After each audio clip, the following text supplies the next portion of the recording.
Thank you. Good evening and welcome to Behind Closed Doors with Alan Merritt on this bank holiday Monday evening.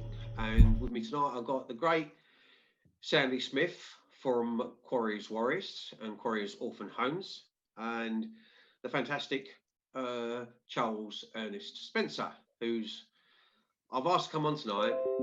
Well, Charles is always welcome on the show at any time, but I've asked Charles to come on tonight because I was at the London demonstration. They reckon 35,000 people were there. It was all this anti-COVID stuff and protection for children and so on and so forth. And Piers Corbyn spoke along with David Icke, and various others spoke. Even Lee, who comes on after me, might be talking about it as well, because Lee was there as well. And he did a lot of recording and put stuff out onto the internet. The thing I wanted to ask Charles is, from today, there should have been a demonstration that Jimmy the Hat was going to do in Preston. And I think it's all related to Ellie anyway, and the girls. And it was postponed under new laws that they only brought out on Friday. Right now, this is the government. I'll hold this piece of paper up, and it says there, notice HM government, right? And I'll read it. It says in there, now have the rights over your body with the Coronavirus 2020 Act. So they got a coronavirus there, just brought an act out for 2020. Now, Piers Morgan got arrested for in Trafalgar Square. Now, I always thought Trafalgar Square stems back to the suffragettes of the 1900s and was a platform for free speech.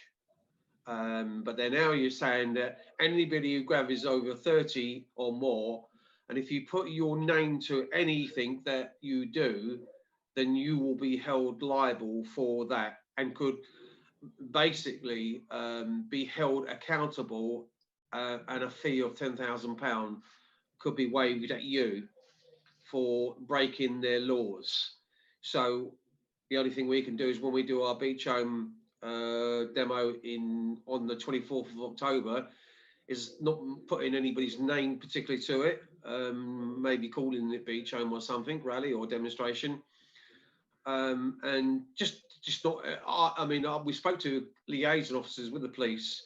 We just have nothing to do with the police anymore. And I know it sounds a harsh thing to say this, but after what happened to us in Nottingham, and when we did the veterans rally, and the way the police treated us on that particular day, and they had spoke to liaison officers and got nothing what the liaison officers were supposed to arrange with the organisers, and the same with this Saturday just gone.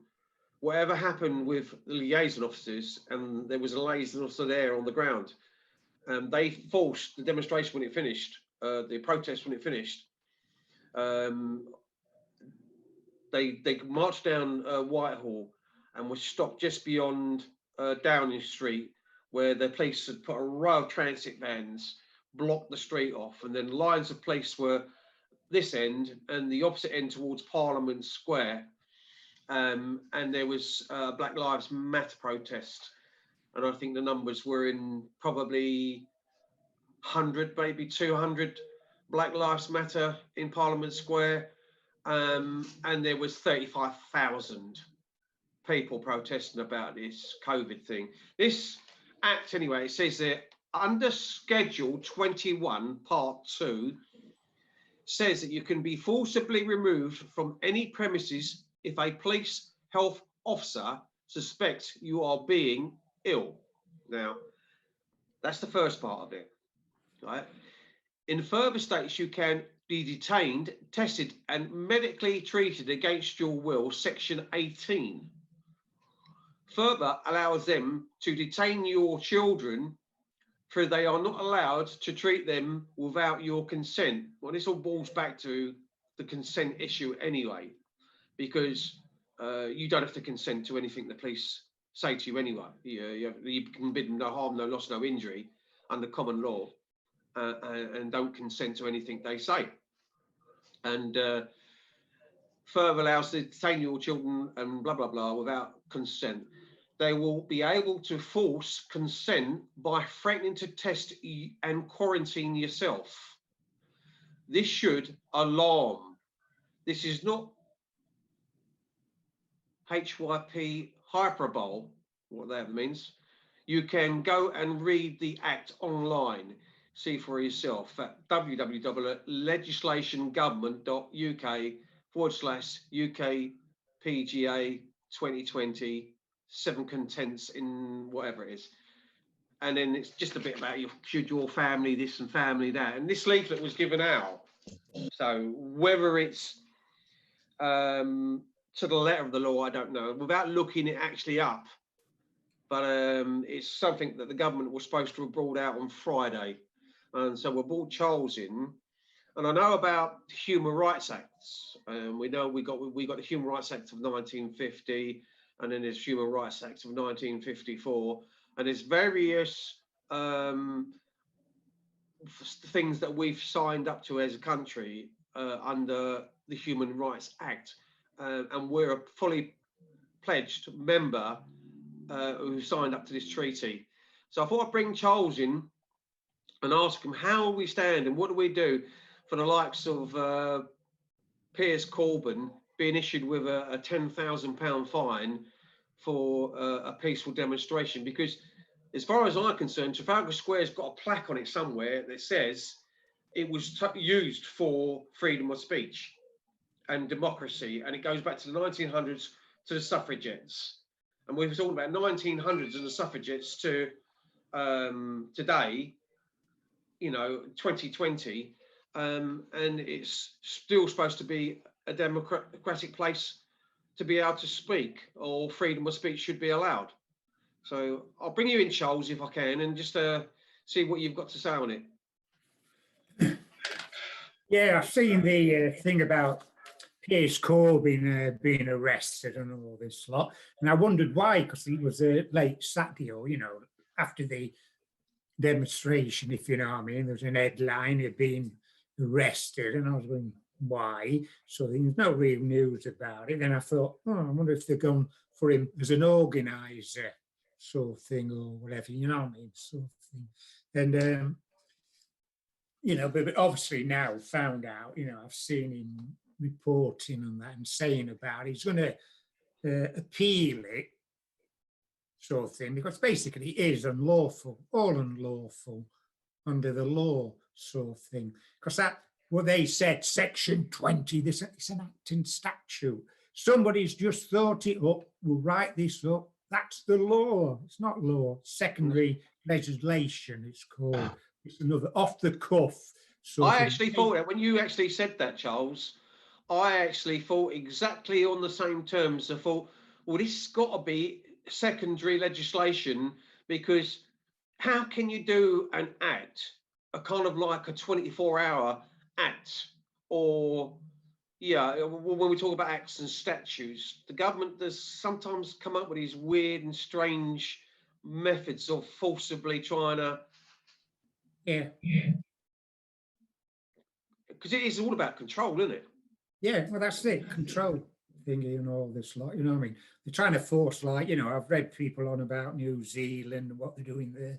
Is it Brisbane in Australia and all this lot? They've gone paranoid.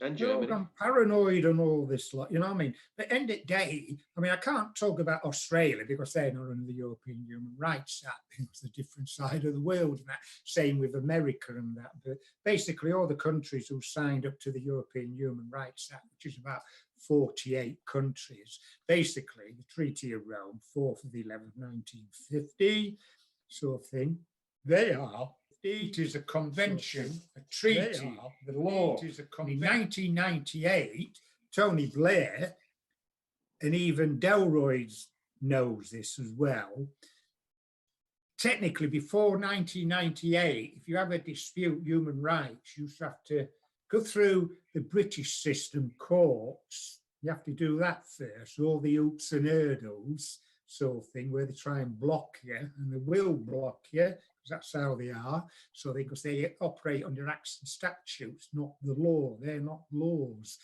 But anyway, so finally you get which is now the Supreme Court saying, no, we don't believe you, blah, blah, blah. So that's all you need. So then you can go to Strasbourg and file a law court against them using the 1950 Treaty of Rome and that, if you know what I mean, and the 1998 Act, what Tony Blair came in with. But the reason Tony Blair did it... Was that 80 or 88? 1998, sorry. 1998, yeah. European Human Rights Act, 1998. But that's quite, that's not that long ago, is it really? No, but it's, when you think about it, from 1950 to 1998, that's 48 years they haven't been obeying in the British courts the European Human Rights Act, what they signed up for. They were not implementing. And in actual fact, you've got a copy yesterday and one today. I always give you a copy after. You do, yeah. I've seen some bits and pieces that you sent me, but I know you're well busy. after coming to London and doing stuff, and I really haven't had time. I still found it very difficult to go through all the paperwork that you sent, you've done for me. I will, I promise you, because I need to. But basically, if you interrupt in a way, well, basically, there's one of them. That's page 6 and that, anyway, of it. So then what I sent, basically, it's going to the Supreme Court, perhaps tomorrow or the next day. It's going there, challenging the government on many aspects, what they've done to me, the corruption, discrimination and that persecution and that. But in there, it's actually stating to the Supreme Court, you need to answer to the British people and to the world, really, why Britain, United Kingdom, and it was Winston Churchill's Lord Chancellor, Justice Minister, whatever you want to call him, in 1950, he was the main architect of the 1950 Treaty of Rome and that. So the government can't say they didn't know about it or the contents of it, but they signed for it. So why did it take from the 4th of the 11th, 1950 to 1998 to be implemented in British courts? So that's 40 odd years, or 49 years, they've been operating the British courts ultra vires, unlawful, because you were supposed to implement them in the courts and that.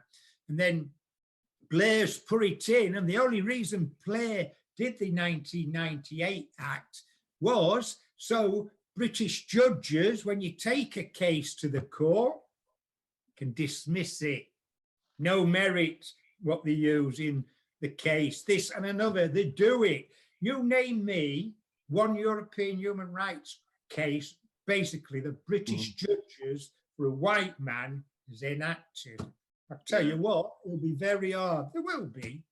It'll be very hard, but you're a foreigner into the country and they're there protecting him and his rights, this and another. And that's what it is. They're institutionally corrupt. So in there, this letter part 2 is to the Supreme Court will be to explain to the British people, because all your court cases from 1950 to 1998 and even today is basically your ultra vires.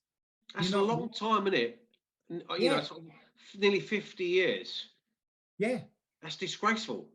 Yeah, but then 2 years before that, the United Nations Universal Declaration of Human Rights, which is basically... And we signed up to that as well as a part of a treaty, didn't we? Yeah, well, before that... This annoys me, that how we sign up to these different treaties, and the Treaty of Rome, which is quite an important one. Very, very important one, where all other founder members, regardless whether we're leaving Europe or not, we still signed up to an act and it was ratified. Well, the thing is, don't get mixed up with the European Convention of Human Rights, Strasbourg. That is not part of the European Union. The European Union has its own court in Luxembourg. And that actually, again, that's got 50, there is, European Fundamental Charter of Human Rights. There's 50 articles in there. I've seen something like that. Yeah, but it's different. Where is it?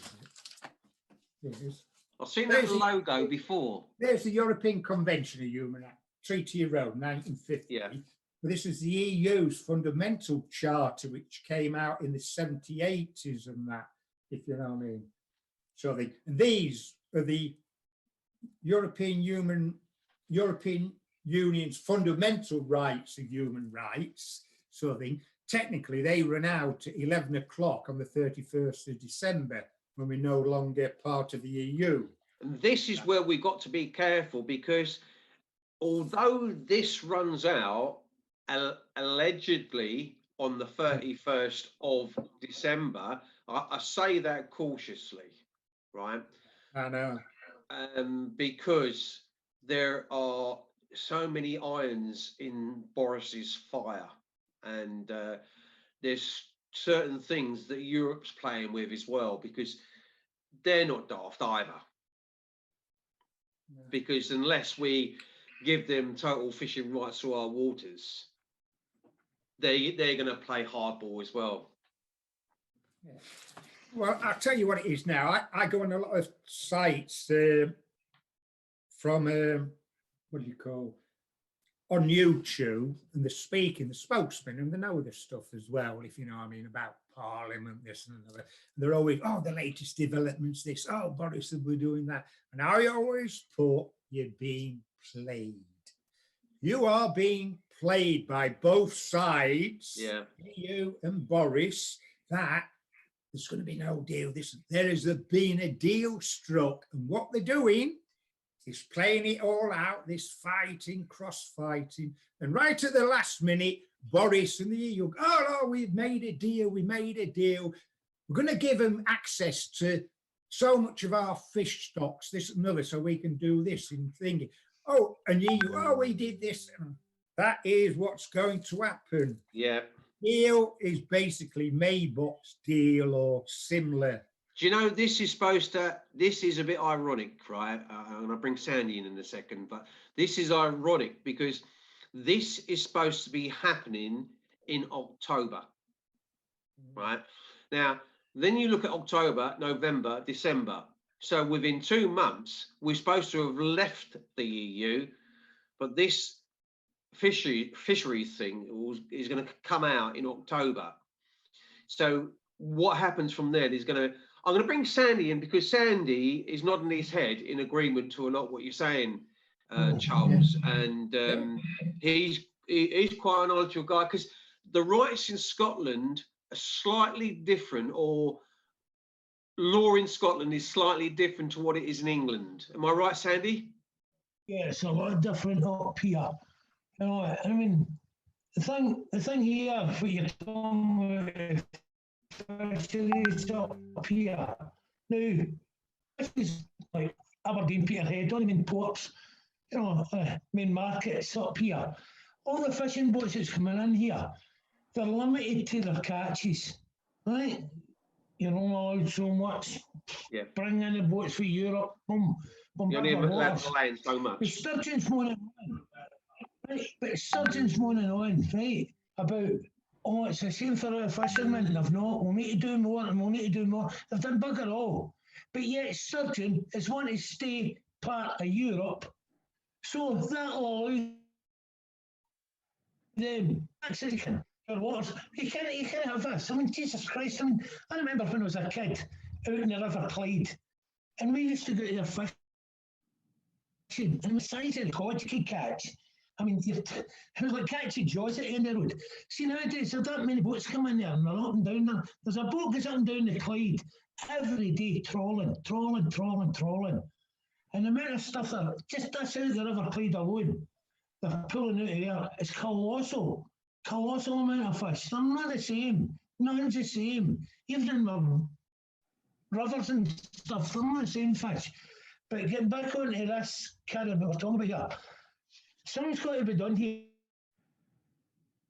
And it's got to be done pretty rapidly. Because breaking up a little bit, Sandy. Are never the same as our fish stocks, and it's been recorded this, they're not the same as what they used to be. Yeah. Because we're pulling up stock out How long is it going to go before we total run out?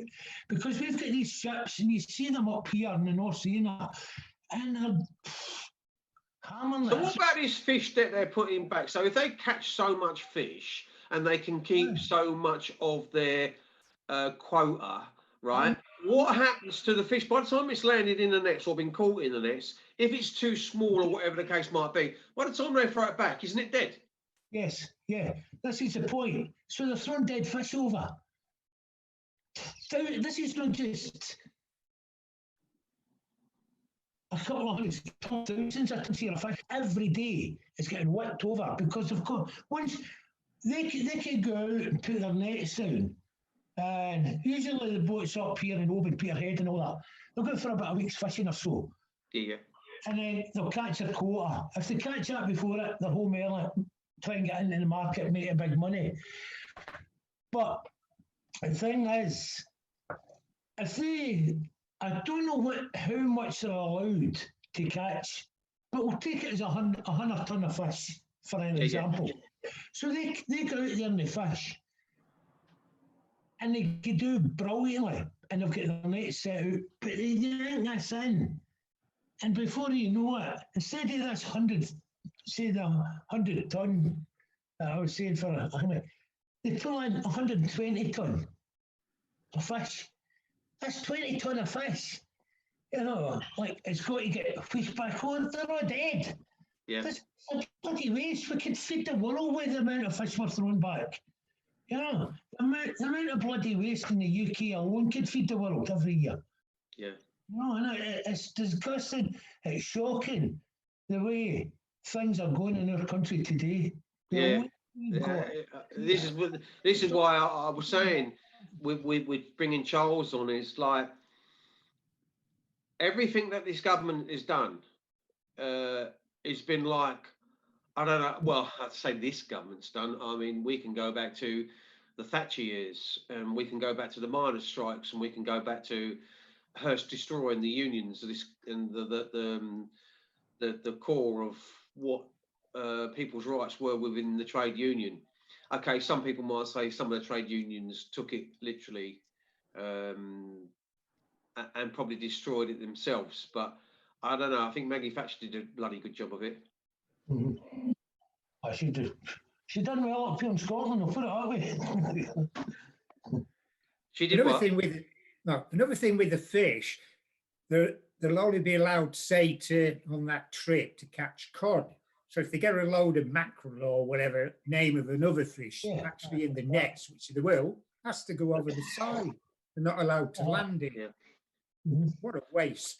I know that's what Sandy was saying about the herring and stuff like that. If they're catching whiting and herring and stuff like that, that species of fish could come extinct for the simple reason is that it's being thrown back virtually dead. Yeah. No, I mean, they're not, any idea and all this, you know what I mean? But there's lots of things like I say, to me, it's already been done. In the actual fact, Boris Johnson had said something like the 31st of July. If the talks ain't thingy, that's the end. But he's extended. Yeah. October. Yeah. And not 4 years now. It's all been extended. See, people forget this, Charles. They forget this, that the overrun and the extension, it's just another stumbling block. All it is like a trip-up hazard to. It's almost like they don't want it. Yeah. Right. Yeah. Well, the thing is, with it as well, if you know what I mean, we're paying money over to the European Union. They're laughing. They're getting money. We're not getting money off them for all these delays. But Boris Johnson and all this, I mean, I thought, like everybody else, he's the best of the worst of a bunch of them all. You know what I mean? So I think, okay, this and other. It's a Tory better than Labour. He's been an absolute disaster on all this lot. Absolutely disaster sort of thing. I don't think, but in my lifetime, I can say, has politics really ever worked? No. I mean, what is the point of politics in this country if you're going to represent a minority or would it be? It can't be in the majority. I mean, so let's say if the 300 richest people in the world outweighed 3 billion poor people, there's your numbers. Well, you mentioned earlier on about protect your kids, test you, this and another, and all this lot. Yeah. Finally, to conclude this week's short roundup, a noteworthy case of the Court of Protection rule that a young woman suffering with anorexia nervosa, whatever you call it, should not have feeding or further treatment imposed on her. Then there's the case law. This was notwithstanding the fact that the court held back to a lack of capacity to make decisions in this regard. On balance, the likelihood of her death could not justify the extreme suffering which be imposed on her by further forcible treatment. For further examination, the case, I mean, I read that last week and that sort of thing. The hospital trust was trying to force her, for all the treatments, and she was saying no, she doesn't Wouldn't want there it. be an argument there for discrimination? No. Basically, the judge, normally, she would have lost. Yeah. The judge agreed with her. Oh, okay. Yeah. Sorry. Yeah. But if you read it, what I printed off last week of the case, I printed it off. She was explaining, in fact, I meant to do it, print it off. She was being grabbed, thrown on the bed, manacled, the lot, things stuffed down her. This and that. It's disgusting what the Health Trust was doing to her, sort of thing, you know what I mean? And this sitting judge, whichever it was, you know what I mean, so saying basically it's inhumane and all this lot. When you read about it, you know what I mean, it's disgusting what they tried to do to her. But it's her choice. And sadly, whatever, I mean, the judge said it sadly, I mean, I have to make the decision. Don't want her to die. But there again, he don't want her to be forced like the hospital trust were doing to her.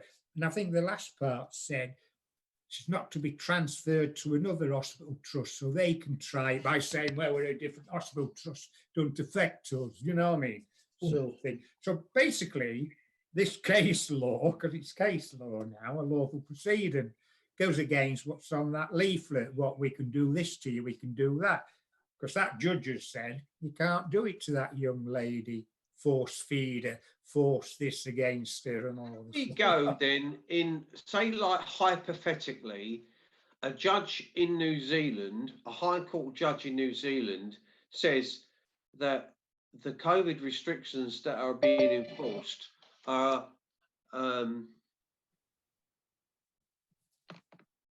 the COVID laws that are being enforced are illegal. Yeah, but one did. Yeah, that's what I'm saying. A High Court judge in New Zealand. Yeah. Well, basically, that was the first 9 days, if you know what I mean, were unlawful and that. And then they changed from it, so then it's okay or something, or whatever they tried saying, you know what I mean? And I think the Lord Chief Justice said we didn't realise was making a mistake at the time, you know what I mean? Typical bullshit and that. And to me, he should have been put in prison, you know what I mean? So I think because nobody is above the law. You know what I mean? Yeah. We'll stand by the law. We've got somebody who's just joined us in the chat room. Hiya. Hello. Hello. I'm Linda. Linda. Yes. What would you like me to talk about? I don't know. You've come onto the show. I just thought you had something to add to the show, so I'll let you in. Well, the gentleman was talking about fishing and trolling. Yeah. I was married. My second husband was a trawler when he went at 16. He's in his 60s now. And the fishing injuries, he's dead. Mm-hmm.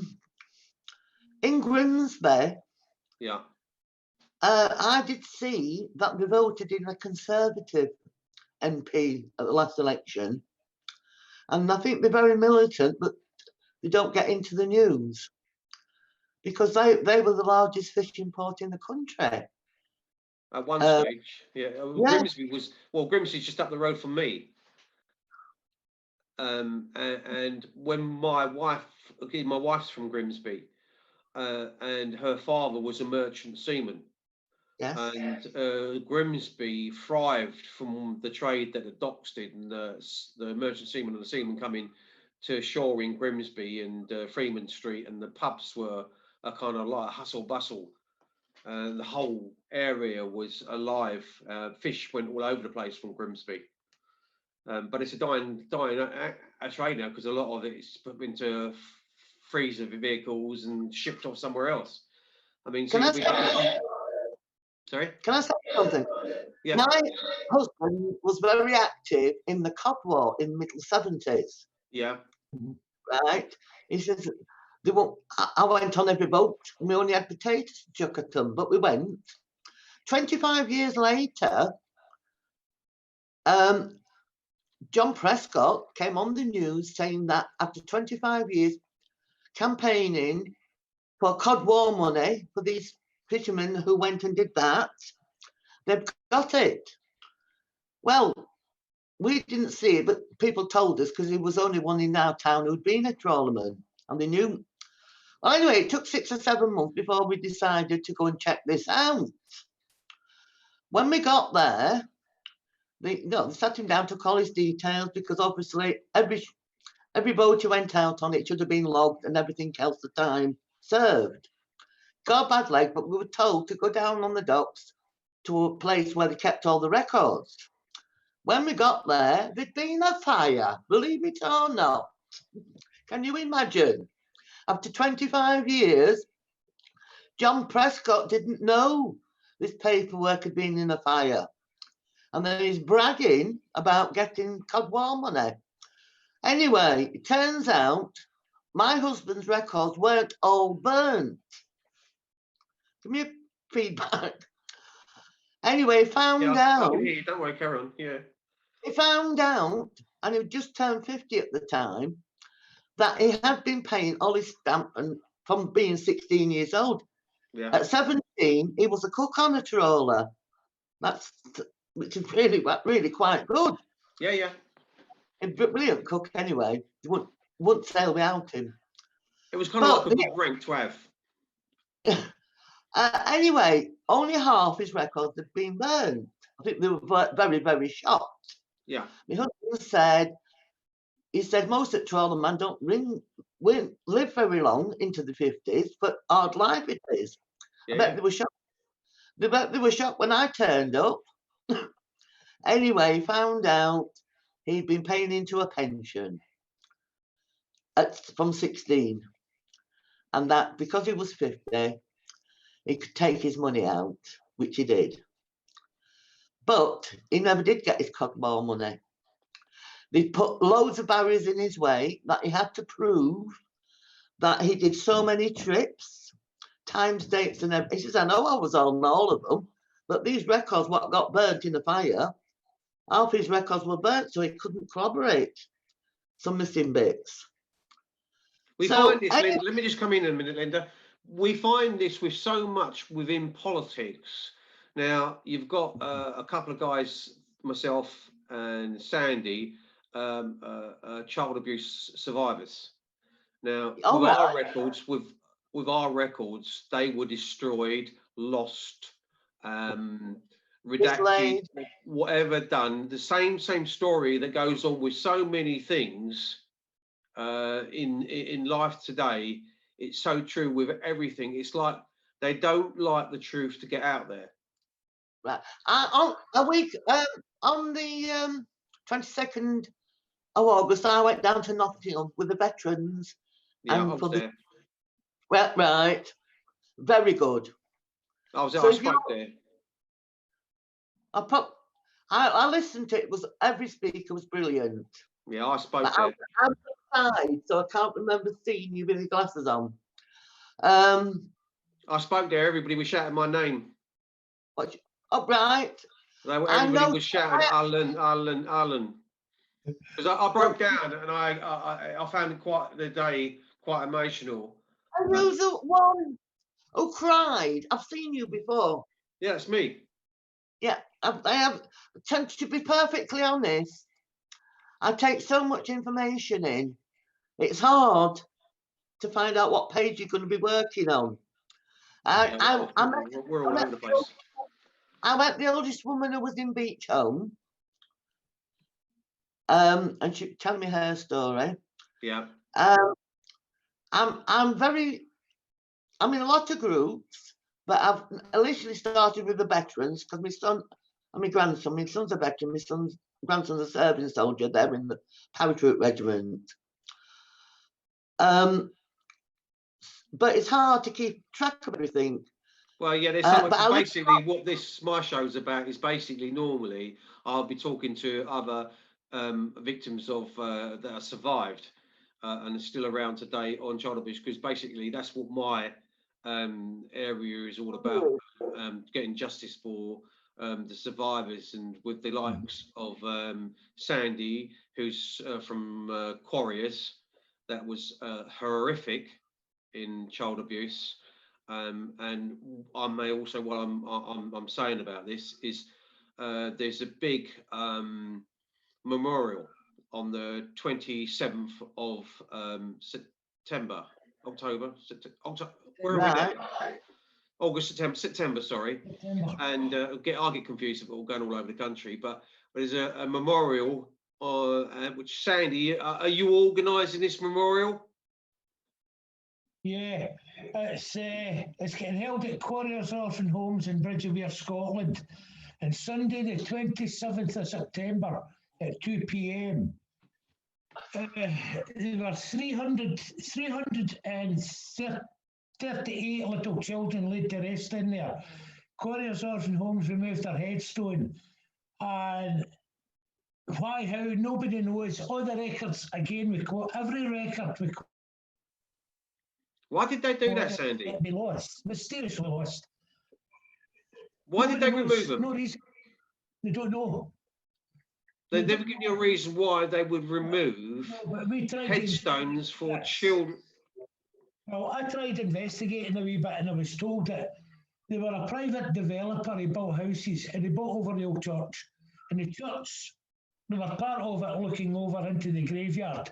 And he didn't think it appropriate for people buying houses when so many children's headstones. So they were moved. Whether that's true or not, we don't know. Can't prove it. But nobody from Quarriers knows. They started a new team up there. This is so that they know nothing. You know, oh, we're just in, we know nothing. And this is a way out of this. Same old, same old. Yeah, so they do know. They're covering this up, big time, covering it up. You know, it's like Jane went for her records. They gave Jane her records, and the woman told Jane, I do not know what's in your records. She went, boom, boom, put the files in. She's looking at them. She goes, oh, Jane, see if you look at that, you'll see about your father. Oh, if you look at that. She knew, so she was lying right away. Then I asked for my records. And the first excuse was they didn't keep records during my time. You know, during my time, in the 50s, they didn't keep any kids' records. Of course, that's a lie. And the woman, she started, as I mentioned before.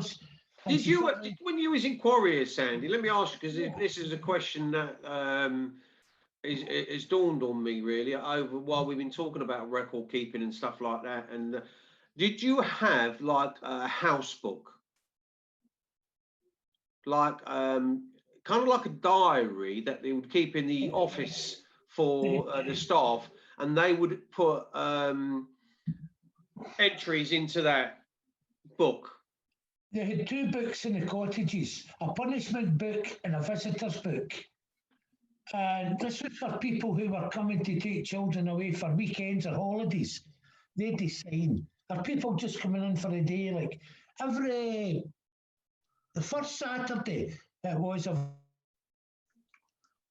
every month. It was either the first or last Saturday, I can't remember. I think it was the first Saturday, I think it was, every month. That was Parents' Day. They could come and visit their children.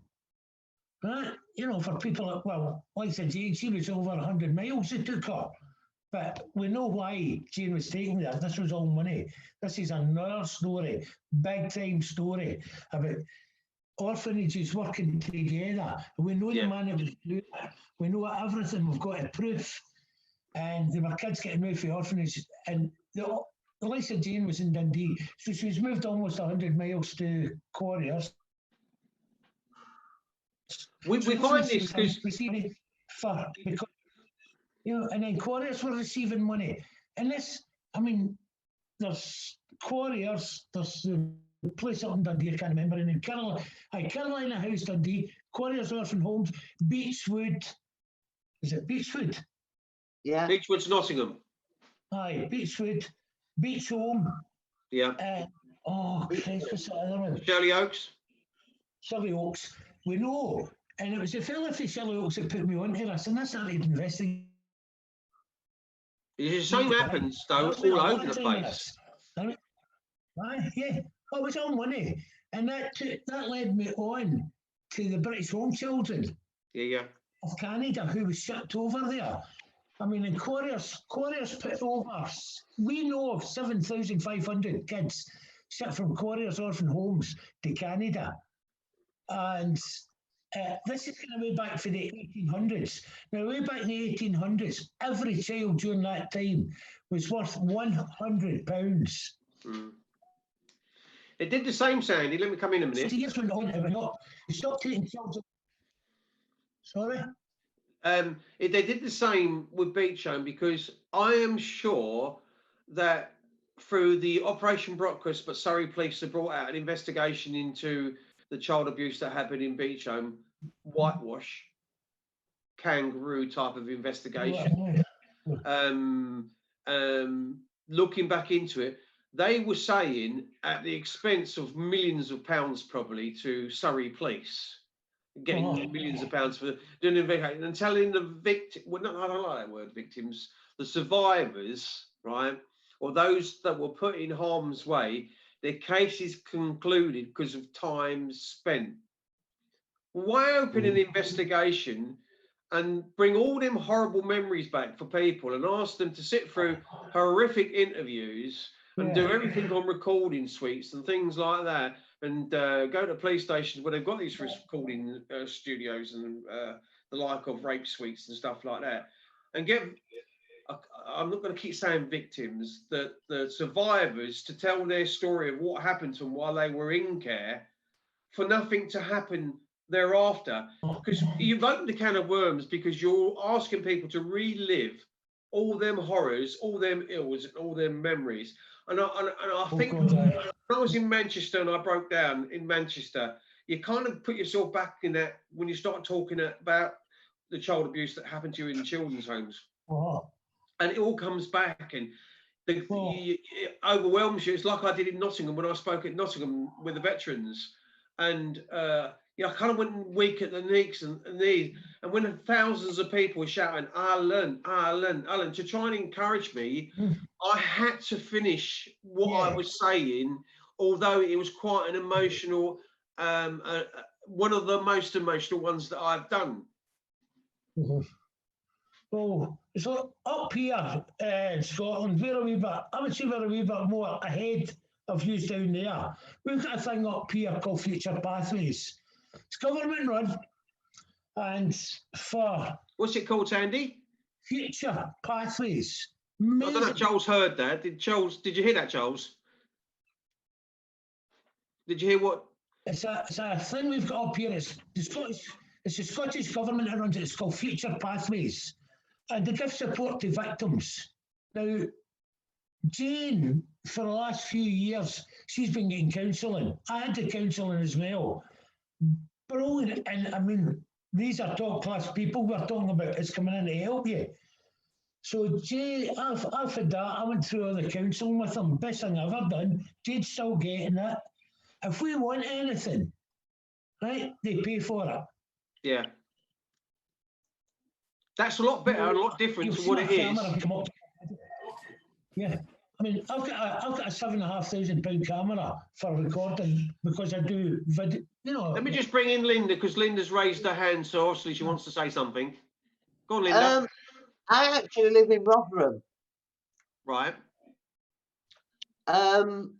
So they had. Have you heard of Justice for Ali?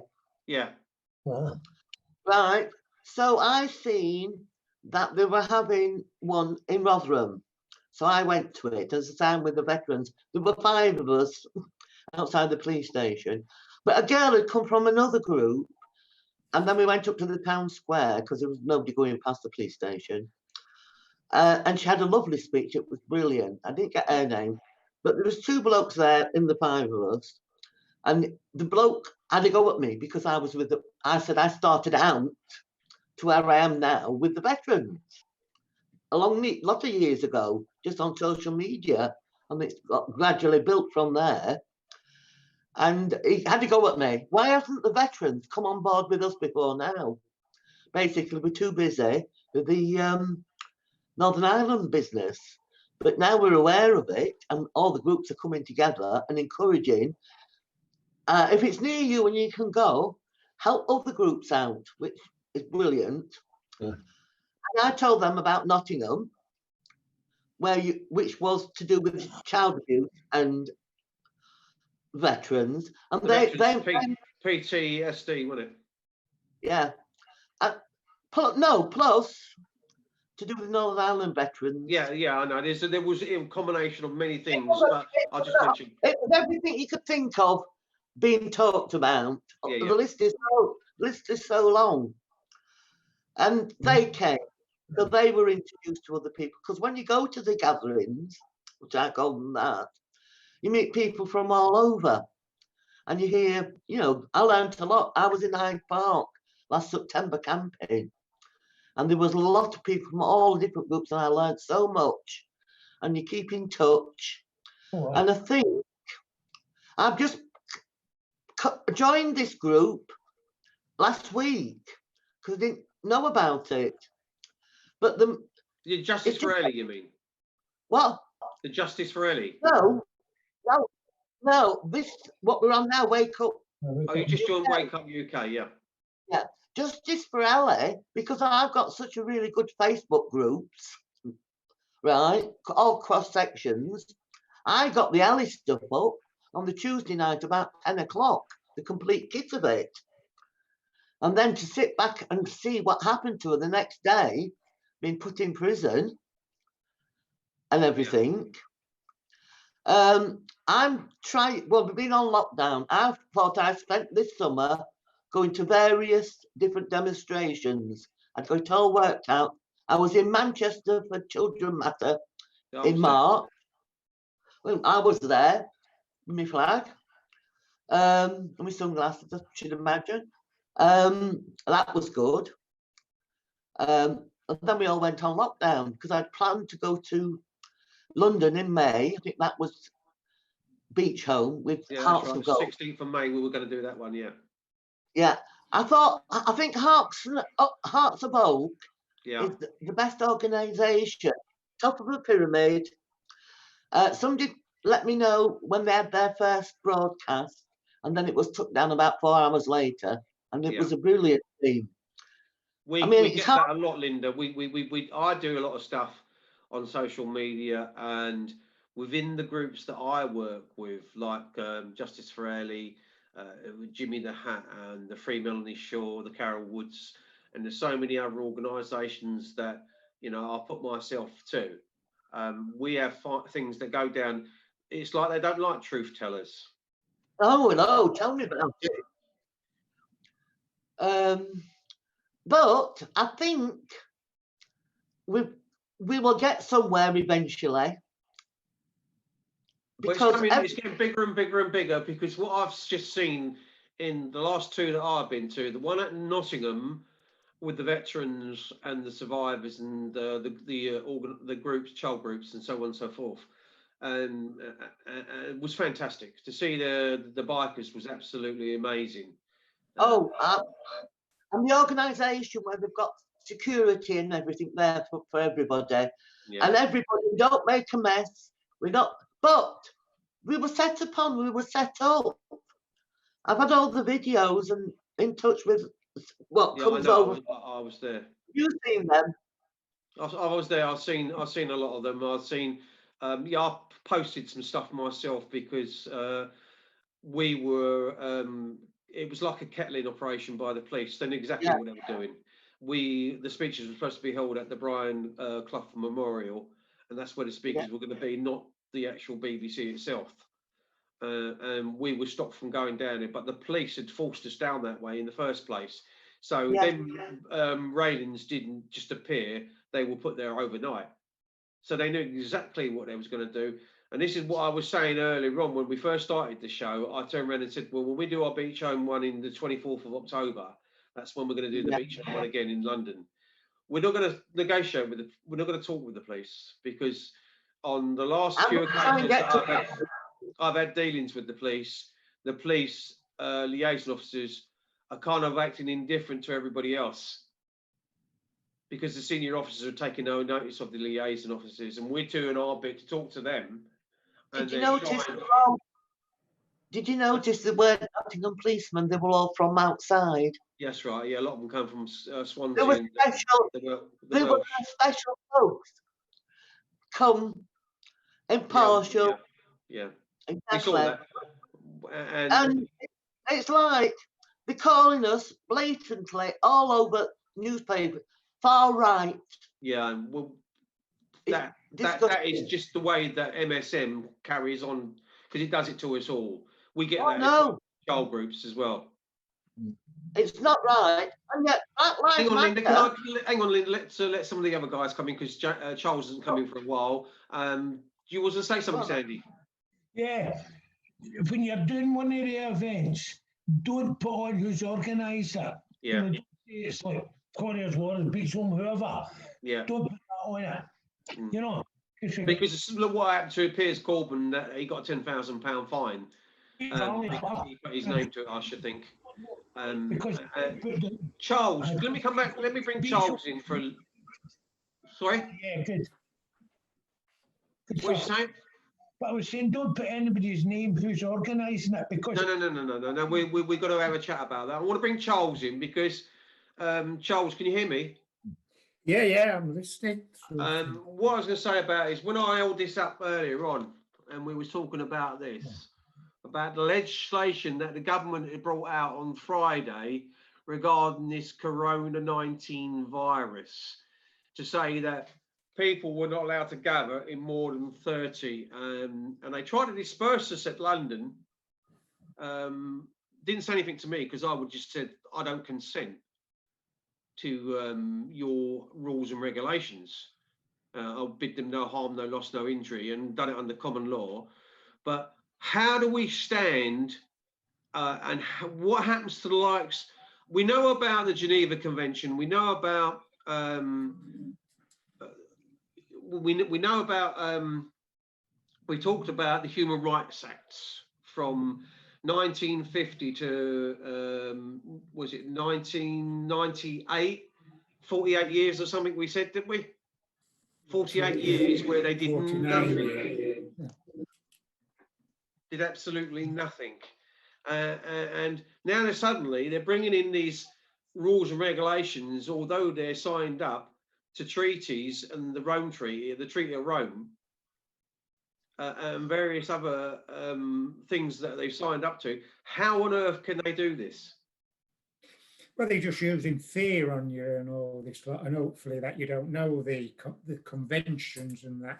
If you listen to Delroy's shows and that, he'll explain that the European Human Rights Act, which is the Treaty of Rome, 1950 sort of thing, it's a convention, and it's primarily legislation. And I've shown people before an article that it was Jack Straw as Lord Chancellor, acting as the Lord Chancellor and the Chief Justice Minister, this and other. He presented to Parliament in 2009 by the command of the Queen, and basically talking about the European Human Rights Act, or the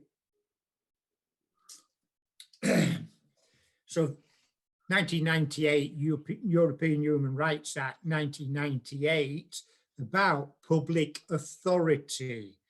And that means in the public authority, which is under Chapter 42 of the European Human Rights Act, is you can take judges and courts to court and sue them. get damages and compensation because they're a public authority. They used to believe that, you know, in law that they're protected, nobody can touch us, we can do what we want. But under that article, which we posted and that sort of thing, it's by the command of the Queen. It says it on the official government documents and all this lot sort of thing. Then there was a funny thing, you know, Charles, when we was at London at the weekend, when I first got there, and when some of the Beechholme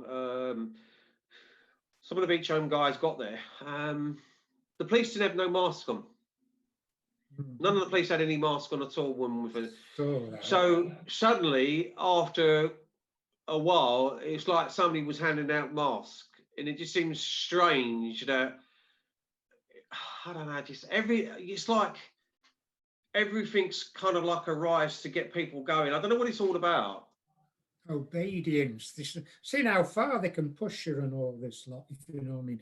But under, like I say, Article 42, it explains, right, basically, government's acts and statutes need your consent for a start, and also the meaningless, because the Treaty of Rome 1950 was made primary legislation in law. Yeah. And that means, as Delroy will say, he'll tell you all the time, that basically government has to be equal to it, their acts and statutes. Anything under, and basically, they're not laws, not But rules. acts and statutes, this is where we have to argue our case with acts and statutes. They're only rules and regulations that they brought in themselves. Yeah, they're not convention. Not convention, that's the word I was looking for, sorry. Yeah, acts and statutes cannot beat conventions. They're laws, treaties, sort of thing. So you got the UN Universal Declaration, 1948. That is law. You have the Treaty of Rome, 4th of the 11th, 1950, then enacted in the British courts in 1998 by Blair. It is a convention, a treaty, and the highest laws in the country, sort of thing. And then you got the European Human Rights Fundamental Charter of Human Rights, all again protecting you. And all three of them, acts and statutes, is way below, meaningless. The only way they can actually enforce them is if they're equal. And they can't. They can't do that. It's never going to be equal, is it? Because it's totally, it's kind of like one-sided, right? Because if a country wants to do, like we were talking about, the history of this country, if we stem back to 1215 and we talk about the Magna Carta, when we started all this common law off in 1215, and then we had the Arbroath Agreement in the 1300s, and then the 1600s, didn't we have the Battle of Runningmead, the Barons?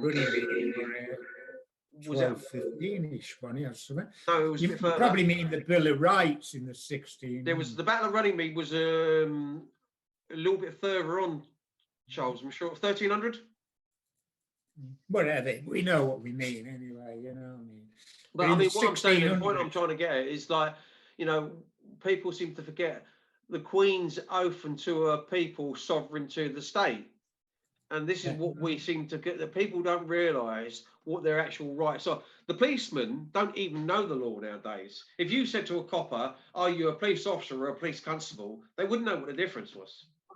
They don't actually know the law, because one of them, right, they've got to this, it's like they're giving people jobs nowadays, and it's almost like they're finding other alternatives, or if they can make a cut somewhere and give the job to somebody else within that same title, they do that, if that makes sense. Yeah, but it's like, you know, like I say, with Delroy on these shows and that, you know, I mean, delegate, I think the word is. Yeah. What we try and emphasize to people is acts and statutes are meaningless. Basically, you got 650 corrupt, to me, mafia gangs wearing suits there. They've got no interest in you, this and another, helping you. You write to them, you very rare, you'll get a reply back. And if you do, oh, sorry, I can't help you in that matter. They're just nobodies, you know, it's corrupt. The system is, well, in actual fact, I wrote in my Supreme Court things, Parliament is rogue. It's gone rogue, sort of thing. It does Do you know not. what? That's a very important thing you've just said there, Charles, because the amount of letters I've written to the likes of, not Keir Starmer, Sadiq Khan, and without a reply to Victoria Atkins, and she's now in the Home Office as the safeguarding minister. The only person that I know of that's done anything is Nigel Huddleston, who's the Worcester MP. Now, he, alongside another Beechholme survivor, has tried to help us and stood up in the House of Commons and actually said something. Yeah. You see, in my thing, I won't think, but there, it's addressed to the Supreme Court. Yeah. Right? Supreme Court from me, this and other. What I'm doing to him, the Supreme Court, is saying to him, here you are, here are convention laws which judges in certain cases and that have, it's called erred law, made mistakes. Yeah. They're not following conventions. They must obey conventions because they're the primary law, sort of thing. Another document which you got is in 2011, Lord Chief Justice, Lord Judge, who was a senior judge at the time. He actually seen something with Lord Judge. Yeah. He has said, I mean, I can dig it out. He has said in 2011, European laws and rulings are the law in our courts, and all courts and judges are to obey the European Court of Human Rights and also the fundamental one from the EU. They are laws. No one is excused. That was in 2011. And as I put in, it might be in part one, this is part two, this Supreme Court. As I said to him, what was he trying to say? That he is seeing, as the Lord Chief Justice, the senior judge in the land, he's seeing judges and courts not implementing in law the European Human Rights Act and all the other treaties and conventions. They are using acts and statutes which are unlawful. They're rules and all this lot, and that's for them to play with. Parliament and that, they've got no standing in law. They are, well, there's the European Human Rights, Fundamental Charter. So Declaration. Yeah, you know, I mean, declaration, or, you know. So they are laws, sort of thing. So basically, what's happening here, I am saying, as Delroy says, right, Supreme Court, make your judgment. Here's the conventions, they are laws. And yet your judges, and I'm putting the cases and that and the information in, if you know what I mean, and the documents, that's where they're veered in law. They have no merit in law, these judges, what they're doing, the nonsense, they need striking out. And you make the call, the judgment. And in fact, we've only got about 5 minutes left, Charles, so I'm going to wind up in a minute. Well, here you are. I'll just show you. Highlights, see them all in bold letters? Yeah. Well, I can't make basically, it out, I can see them. Yeah. See, this is Supreme Court warning. Serious breaches of human rights undertaken.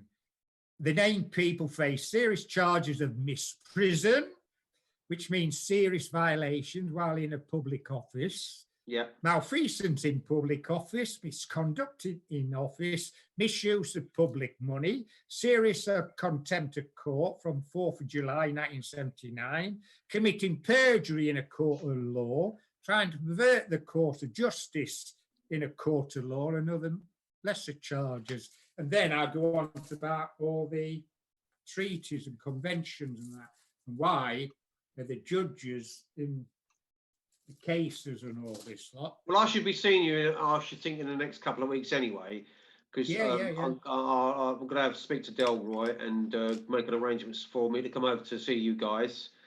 Right, before we go, what I'm going to do, Linda and Sandy, is I'm going to give you a chance to come in for the last couple of minutes just to say, if you want to add something to the final part of the show.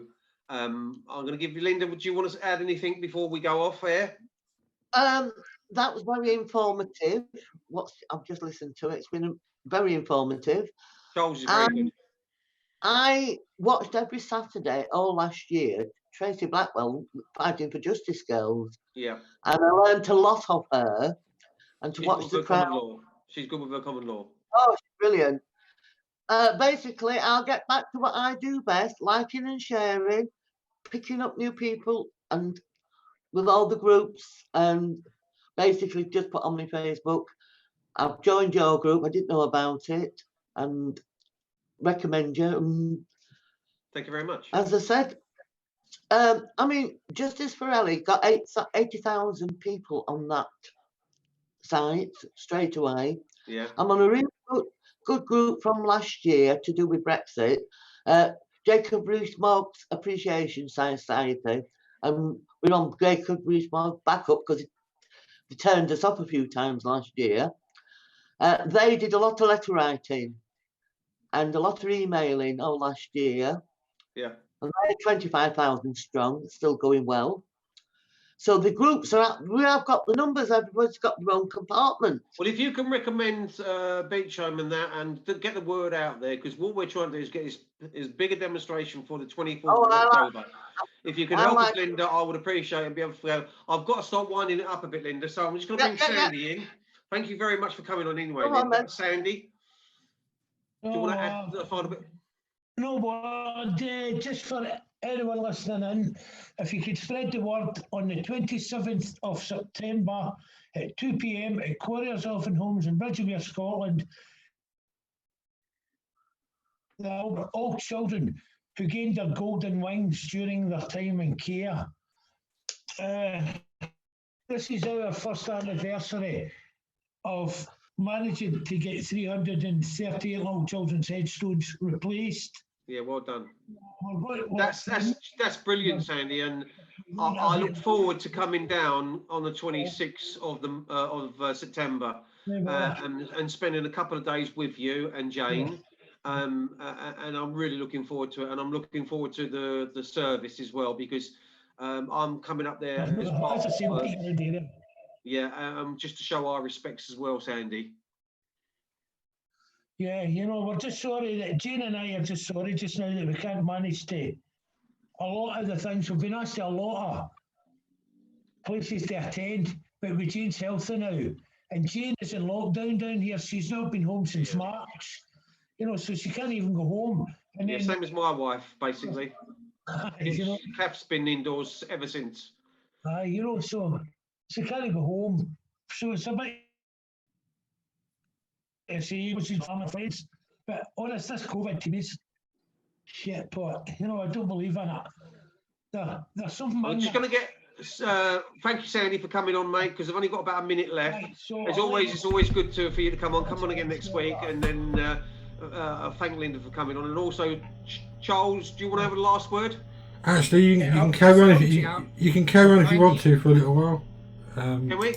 Yeah, Lee's not on this week. He's having a week off. He's not. Oh, okay. No.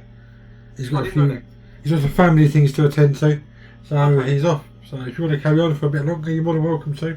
Okay. Yeah. Is that all right with you guys? Yeah, all right with me. You want to stay on for a little bit longer? I know what. No, go for it. Are you all right for that, Linda? Do you want to stay on for a little bit longer?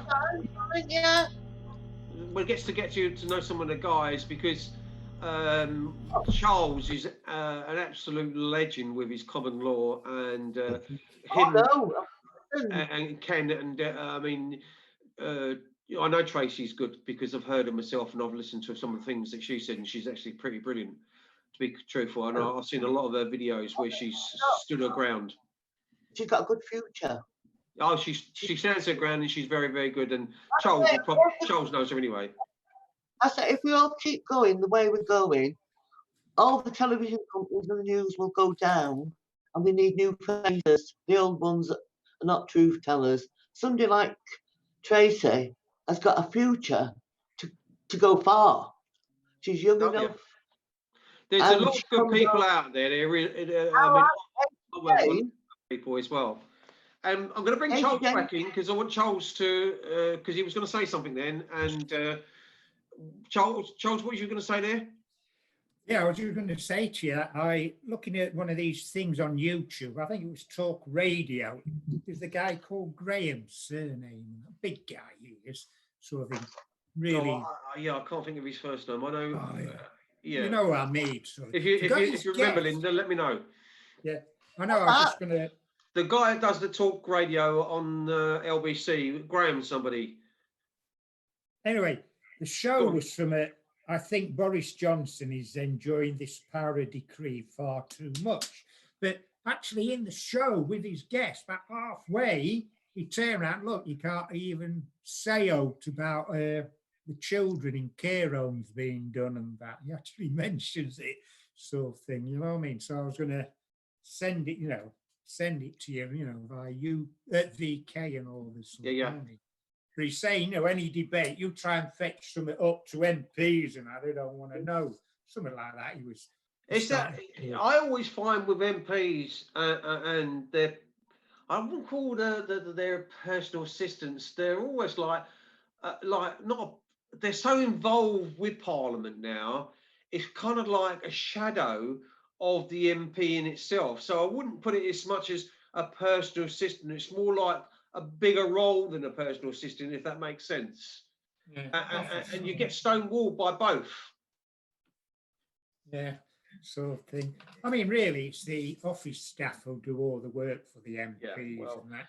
Well, when If I he said has to about do it, Nigel he'll just Huddeston, sign Lucy, he was Nigel Huddeston's personal assistant, or whatever. Parliamentary, they call them parliamentary assistants or something, don't they? It's or not whatever, a personal assistant, it's more a parliamentary aid. Is it parliamentary aid? Yeah. But in the office in the towns like here in Doncaster, Milliband's mine, he has office staff, if you know what I mean, sort of thing. They do all the work. He don't, sort of thing. He'll just sign. He'll sign these. He'll probably sign 50 letters. Well, read them. He'll just sign them and that. All he's interested in is being in House of Commons and in the, how many things they got about, is it 11 bars, 11 restaurants and all this lot. That's where they are, sort of thing. A lot of the times you see empty chambers, just a few in, because they're all in the restaurants and bars, pissing up, gorging up this and another. All their friends inviting, you know what I mean, guests, and then instead of doing their job and all this lot. You've said a couple of things tonight, and you know what? I don't know. It's almost like you're kind of a mind reader, because some of the things you say are kind of like I've been there before, kind of thing. When I went round Houses of Parliament and had a tour of Parliament, I think I was paying, I don't know, something stupid like about £2.75 for a cup of coffee or a latte or something like that. And the bar in Westminster is subsidised. And I think they could buy a pint of beer, whereas we, over outside, we would have to pay about £4 or £5 or whatever the case is for a pint of beer nowadays. Theirs is subsidised for about £2.50. Well, how do you work that out with the money they've got? Yeah. Because they vote for it, sort of thing. We should be telling them, you bring a sandwich to work, you're at your desk working for the people, but they make the rules and all this stuff. That's why they give themselves £10,000 to work at home. What difference does it make if they're in the House of Parliament, in the office there, or at home? Why should they get 10,000? It's to buy them. And I've just been reading and that is it today, the last day of the 50% of the food or something, you know what I mean? That's right, yeah. And there's been over 64 million meals. That's bribery. No matter how you want to... Candle and stick.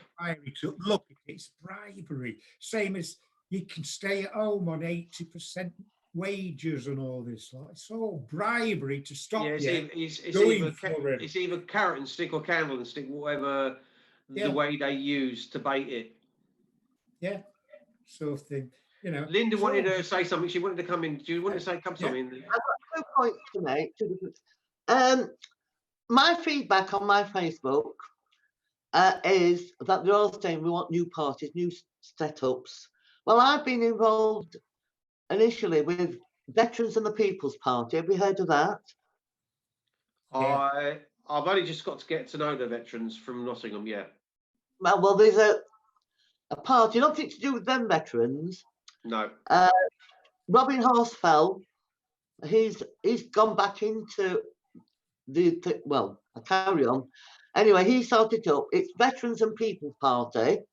They've been going for a couple of years now, building up, sorting everything out. Yeah. Plus, I'm very in favour of Anne-Marie Waters for Britain. Have you heard of her? I know Anne-Marie Waters. Yeah. She's got a show on here. Oh, I think she's brilliant. I think I've read all the stuff. I've got a book and I think she's everything got a else. monthly show on Wake Up UK. I share, but I get her on. Yeah, she has. It's on a Wednesday at 6 o'clock every 4 weeks. Yeah, every Wednesday at 6 o'clock. No, not every Wednesday. Every 4 weeks. Yeah, so whatever date that 4th week might come on. Yeah. Right. So Anne-Marie is on here, and you'll find there are some very, very good guys. Like the guy that was going to come on after me, Lee, is fantastic as well. The other point I'm going to make here, and my doctors are suddenly taking notice, I suffer from ME, chronic fatigue. I got ME from having a virus in August 1999. I lived and worked in Leicester for 30 years. Right. From having virus 1, what was put on my sick notes, I'd always been a working mother. I never went back to work. It wasn't even a legal illness when I first got it, and it's been trial and error. Right, at the moment, my doctor's only doing telephone calls. Yeah. Because of the shock we all had, I got it very well under control and living with it quite, obviously being able to go on these demonstrations and that, taking it on board what I see on this computer. Well, to do with this virus, I first got symptoms in my ears. So I understand that. And I had to have steroid spray for years to sort it out. So 21 years I've been ill, but I make the best of it in one thing or another. But we've got COVID-19 now, which is the virus. And suddenly my doctor's taking interest because I've had to phone up to get steroid spray again, because as soon as I went into shock over this lockdown and everything else, with having a virus and being so ill and never getting back to work and being myself properly again, just suddenly looking around my records, and that if I go on the next lot of spray in my ears, every time something happens and it's not very nice to do with this virus, my ears flare up. It's to do with your immune system. So there is a virus going around, but they've done some terrible things to do with the masks and the common sense of it all. Yeah, I agree with that. Well, I look at it in a different light. I think there are things out there. Okay, let's just give a couple of scenarios. I live in Lincolnshire, so in Lincolnshire and Humberside, in the last 2 weeks, there's been no deaths. Yeah. COVID-19. There's 2 people.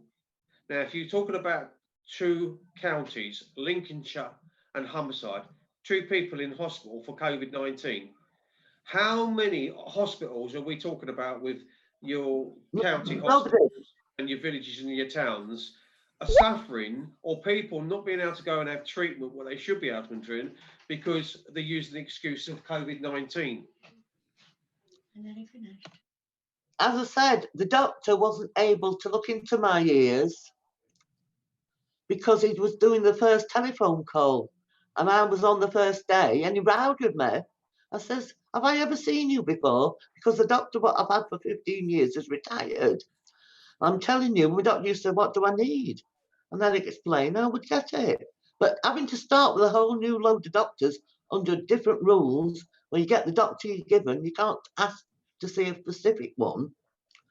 And then I got my steroid spray, and then I've just ordered it by phone when I've needed it. And they suddenly checked, and it's August, nearly September, and this was first week in April.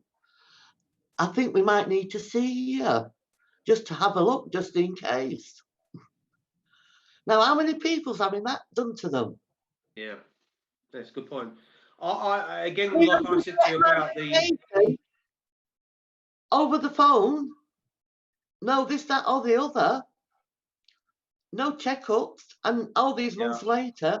It's happening all over the country, Linda. Another point I was going to make as well is that when I was saying about 2 people in hospital in 2 counties, like Lincolnshire is a very, very big county, and when you think of all the towns and what you have in hospitals that you've got, and Humberside as well, for no deaths in 2 weeks and 2 people to be in hospital, that is quite something seriously alarming, that people aren't getting treatment they deserve.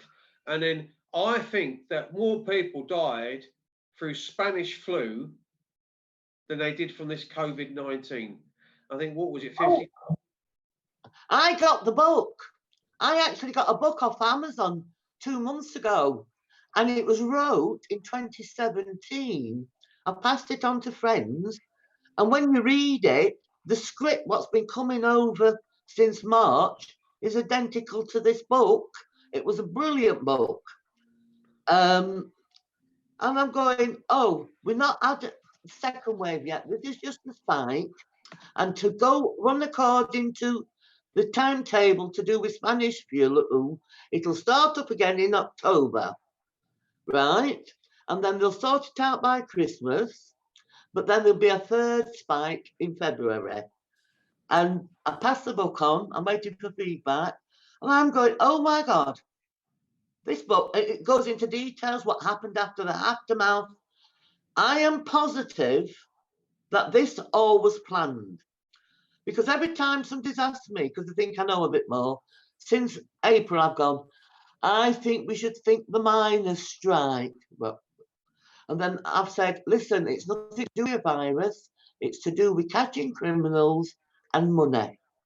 Because if you worked it out, we got 2 £20 notes, and then we were 2 weeks before start at new tax year, when they're all hiking the price of hand sanitizer, toilet paper. God knows how they're going to do the tax returns and cover it all up. Next thing we knew, we have the new tax year. Then we have Easter, where we've got long weekends in the banks. Then we've got May Day, long weekends with the banks. I said to my friends, I'll abide by all this until the 1st of June, when we've had that other long weekend. Well and behold, 1st of June, we were all being on new rules. Yeah, and I think there's more to it than meets the eye, because I think the way they've gone contactless now, and it's almost like money secondary now, and I've got no change. And this contactless thing is more to be with commerce, and there's more in that. I actually think there's more to that than meets the eye, this contactless thing. I'm going to bring Sandy in and let Sandy have a little bit of a say, because Sandy's been quiet for a little while. Sandy, come on, mate. You have a little chat. I'm just going to go to the toilet so you can have 5 minutes. No, what I felt like you were talking about was Mike Gray. Was that Mike Gray, I'm sorry. Was that the guy you were trying to think of name it? Yeah, Mike Graham. It's Talk Radio. Aye. Yeah. I remembered when, after I finished speaking and that, he just cut it. It's Mike Graham. But he actually mentions it about the children in care. You can't talk about them. Yeah. You know, but the thing we was talking, as Alan was talking here about when this COVID carry on, it's funny, see when the government know that they're going to be like something to do with it. Look, take the big rally there. at weekend, when they know something big's going to happen, there's going to be another 2 big events happening up here later this year. They'll keep it quiet because they know that area, they'll bring out, oh, COVID virus in that area. So down my area, they were going to be a big thing there. And that's them out again, all that in my area. There were many today, I don't know. 26 or something. 26 victims all today. You know, and then something comes on a couple of days later. Oh, it's coming down, it's getting quieter. We're going to allow this, we're going to allow that. This COVID thing, it's a load of baloney. This has been going on. There were two American doctors, and they've been researching this for 1974. So they knew in 1974 about it because they've been researching it. And they were saying that there are more people die every year for the flu. So why don't we shut the country down? Why are we not shutting the country down? Because there are more people dying with the normal flu than what there are with coronavirus every year. You know, there's something big going on in our world. You know, Oh, yeah. definitely something big.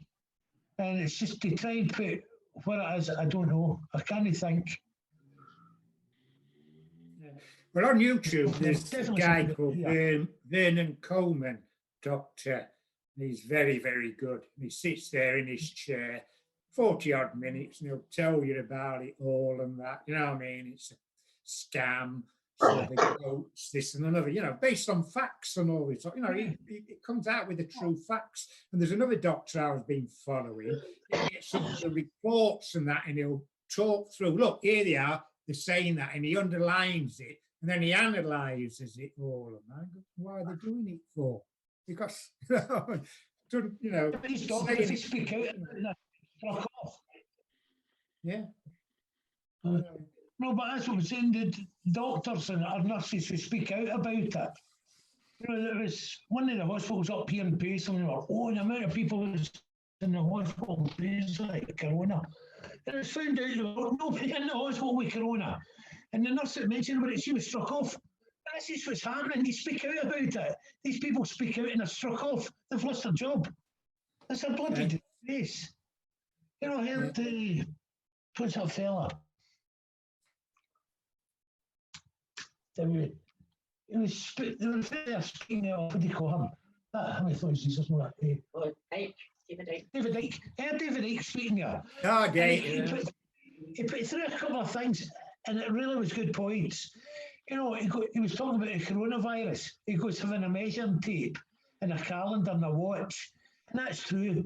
Because they're saying now, we're going to have an outbreak in December. This is what we're getting told. They're going to have a big outbreak again in December. How the hell do they know that? How do they know when this is going to happen? You know, if this is a new thing that's starting, how do they know when this is going to happen? And what's happening in December? Brexit. We're coming out of there. Is this a cover up for this? I don't know. Can I say it is? Every time something big comes out in this country, something happens. Something happens. It really, really does happen. People's got to wake up and start researching and finding out for themselves. There are too many folks sits in front of the television and listens to their politicians. And especially up in Scotland, there's so many people switching on the backside. Now, I want independence. I really want it. I've fought for that since I was 18. And I've been out with some fantastic politicians in my time. The great Winnie Ewan for one. I know Winnie Ewan really, really well. She stays in the next village across where I was born. So I've known Winnie for many years. And these are all folk, they'll tell you the covers up in governments. And this is not nothing new. There were a guy McCrae, an MP up here. This was years ago. This guy, he had a we cottage up in the Highlands, and he was going there. And he was going to name every MP who was involved in child sexual abuse and other things, scandals had happened in Westminster up here. He was going to name them all. This man with it was two Australian tourists, hitchhikers, and they were walking along the road and they seen the car in this ditch and they went over, and the fella, he was still alive, but he had two bullet holes in his head, but he died this. But he managed, the story goes that McCrae, the MP, he got his gun, shot himself twice in the head at point blank range, then put the gun under the car. Fire that one at yourself. You put a gun, You got to clap the guy. put a gun to your head and go bang. You're nothing, you know, it's like, it's like getting a pound of mince and throwing it at a wall. You're everywhere, you know.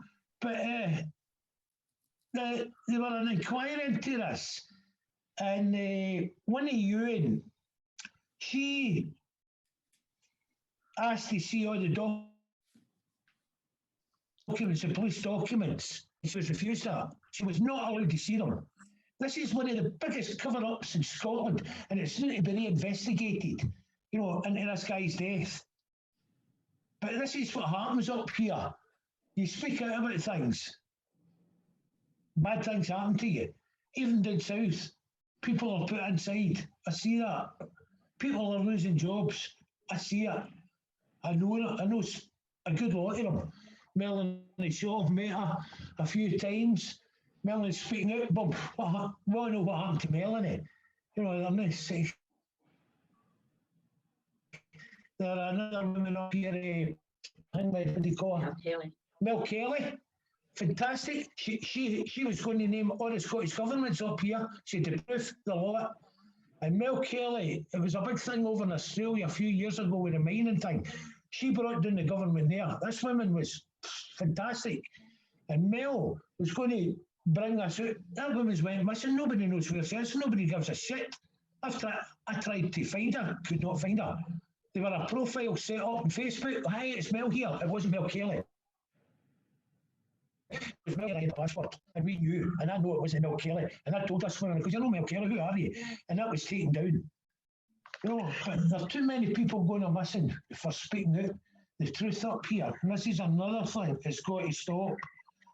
And plus, all the trolls that's coming on to the internet now, there's thousands of them. And they're trying to stir up shit. And I see a lot of good people. And there's a very, very good friend of mine for the Beechholme. And she's 78 years old, I'm talking about Alan. And that woman was getting a wee bit of abuse there off somebody over the weekend. And it's a bloody shame. You know, that's a bloody shame. 78-year-old. You know, well, I'm 69 in 6 months. But, I mean, I can take it. But that's a wee bit, to me, no. You shouldn't be doing this. What was her name? Jean Holmes. Jean. Oh, I was in a VIP car because we couldn't walk very fast in Nottingham. That's right. And I was with a woman 78 and she was telling me. Jean. And she's going up to Scotland for something. She's amazing. Yes, she is. She's a mother. Yes. You know, she is a mother of the warriors. Amazing woman. And I had the privilege to get down to London last year for a rally in September. No, was it? It was, they come up here in September. May. And we went down there and Jean took me around her home area and told me a life story. And it's horrific what happened to her. Horrific. And yet, you've got these assholes, and I'm sorry for my language, but they're coming on here and they're making her life a misery. So all you trolls, get a grip, work together. They're coming on, oh, I support children. No, you don't. Yeah. No, you don't support children. If you don't. The number one rule, Sandy, that we all know is that you never attack another survivor, or you do not go against a survivor that's given their testimony. If you've heard their testimony and you've heard what they've been through, they have suffered enough in life regardless. And I don't care what anybody says. If you sometimes look at some of the videos that I've done, I'm 65 years of age, and the emotion is still with me to this day of what happened to me. It lives with you. I don't care what anybody says for the rest of your life. Yeah. And some people say you need a bit of, does it help heal and talking about it and so on and so forth? It can help, but it's like your memory. Your memory never lets you forget. As I say, it's like a film in your head. And you know when it's going to switch on, when it's going to switch off. You could be talking about here tonight, and you could be brilliant. Give the best speech of your life. And then after that, when everybody's away and you're on your own, boof, bang, it hits you. Mr. Depression and his black dog comes to visit you, and you go through hell. Well, I'm not bad now. I used to take really, really bad depression turns. Bad depression. My son, my wife, asking what's up. And I lost count of many times I tried to commit suicide. My wife's cut me down, my son's cut me down. You know, and I've got Jane in my life, and I know what Jane went through. And I vow I would never in my life attempt anything like that again. I give my word in that. No way will I ever do that. I still get a wee bit moody, as Jane will tell you, I can be. Yeah. Whoa, just bang and snap. These are things. It's all caused through this, being abused. I don't want to be like that. But I would say I'm what I want to be in a certain way, but not to fool me. But I'm a lot more contained than I've ever been in my life. When Jane and I done the show with you, and I mentioned about my abuse, and I told about what else had so done to us, you know, with the oral stuff. That's the first time I ever mentioned that in my life about the oral sex that man put us through. And I come off of that and I went outside a wee walk and I broke down. I was in tears. And the following, you know, I was thinking about it following day and I went, oh, I've got no hidden secrets. Everything. From that night, I feel a lot better. You know, I've got it all, everything happened to me. Everybody knows. You know, I never asked that man to abuse me. Nobody asks, you're a kid, you don't even bloody know what's happening. You know, it's sick. Sandy, it's funny you should say that, because I haven't said this to you before, but many other people said exactly the same as what you said there. It's funny, I'm having a bit of coincidence with things that are going on in the show tonight, but people said that about your story. And a lot of people turned around and said they got quite emotional and affected by it. So I thank you for what you did that with me on that show, and Jane the week after. You know, honest, and I mean this from my heart, you're the closest person I've ever come to. With your story is so close to mine. With the carbolic soap, I mean, that happened in couriers, not just to me, Jane, it happened to us all. Bleach in the water, made before drink Dettol. What do you Hi, think? Jane. Yeah. I'm just saying, I think he's an old brave. But we are. Well, we think you're great. I mean, what happened to Jane? What happened to Jane is you know, I had tears in my eyes after Jane's. You know, when Jane told me about her story and showed me her hands. That's something I will never ever forgive couriers for. And everyone that was involved in that.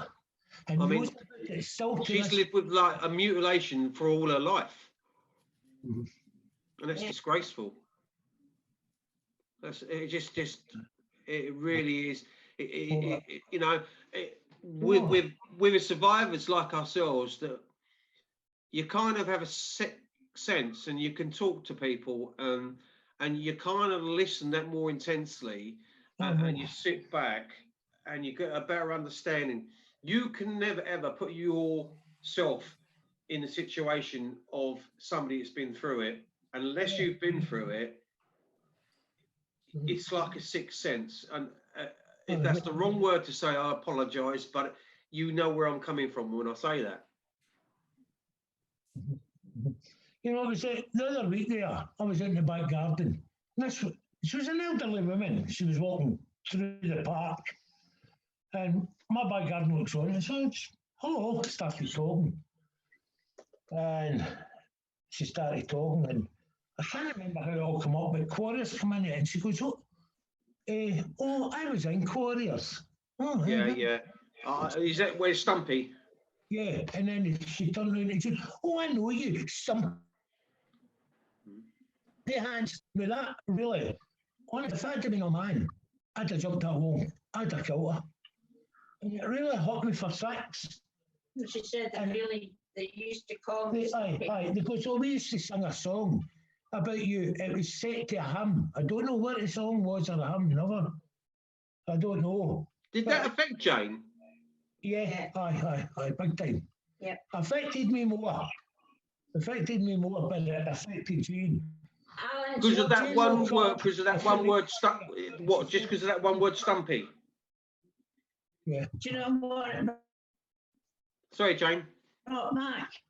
I thought I gave all my evidence, everything bad that had happened to me. But when she said Stumpy, it was like somebody had put their hand into my heart and twisted it, because it made me remember how I got bullied at school, you know, for not having the fingers. And the word, yeah, I lived with it as a kid and I had put it straight out of my head, but it's now back in my head. Jane, just briefly, because we've got Charles on the show and we've got Linda on the show, can you just give us like a couple of, just a brief insight to what actually, because there's 2 people in the show that don't know you that very well. So just give us a little bit. Right. Nearly covered it. When I was born, this year, I didn't have these fingers, and it was just a clump. But Quarriers didn't have any disabled children in their care. Then that hand. So, yeah. And then that's Jane's right hand. Right. So what they Middle decided to fingers. do was to give me fingers. So give me a minute, I'll let you sit there. Give me a wee minute. Up there. I'm taking up your time on this. No, you're all right, darling. Lee's not doing his show tonight, so we're running over. So we've got a bit more time. Right. So what they done was as much of the bone as possible, stretched all the bone. This happened once. It didn't just happen like all at once. As I was growing, the bones would be pulled up with big wire probes put on the ends. And in Quarriers, young ladies had to wear white gloves. So because I didn't have the fingers to fit in the gloves, so they put either cardboard or little thimble things into the end of the gloves to force my hand in. And then, of course, I had the same at this hand. Eventually, I had to lose the 2 digits that were there. And what gave them the right,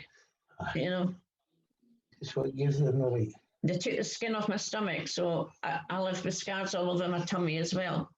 So it wasn't just my hands that were broken, my stomach. So when we talk, Jane, when we talk about like we've got 8 fingers and 2 thumbs, you've had, what is it, 5 of your fingers removed? I've had 1, 2, 3, 4, 5. Yeah, and I've had 2 removed completely. A thumb that is not my thumb. I don't know where that came from. It looks like a toe.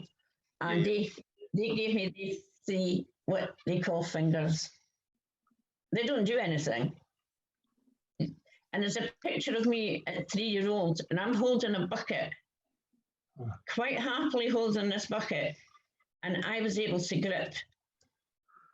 So it wasn't done because I couldn't do anything. It was done so that I would look, in brackets, normal. Because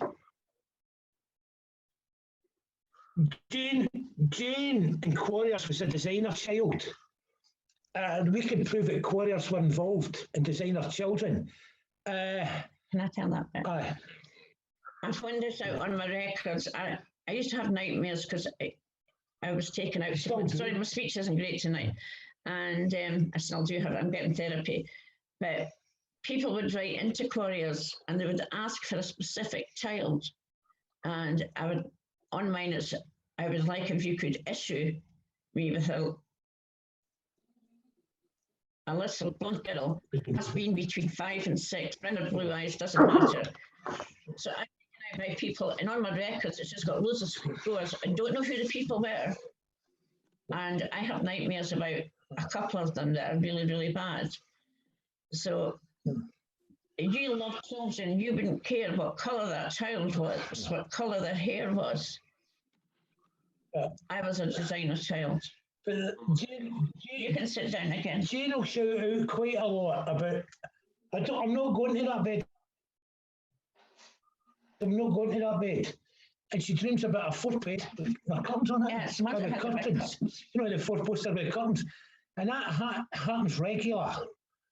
You know, she starts screaming at the top of her voice. You know. And how you've lived with that is beyond me.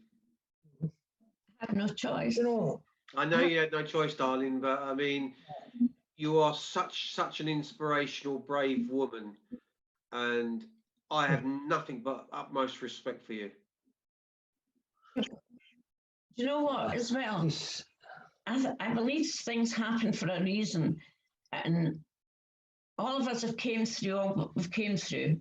We've all met up together.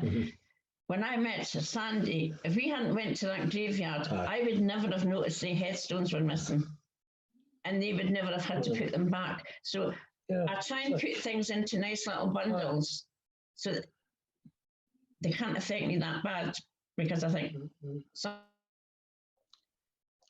could happen with that. I look for that little thing and make it better. You look for the positive. Yeah. When I've always spoke with Jane, she's always been very, very sound. Thank you.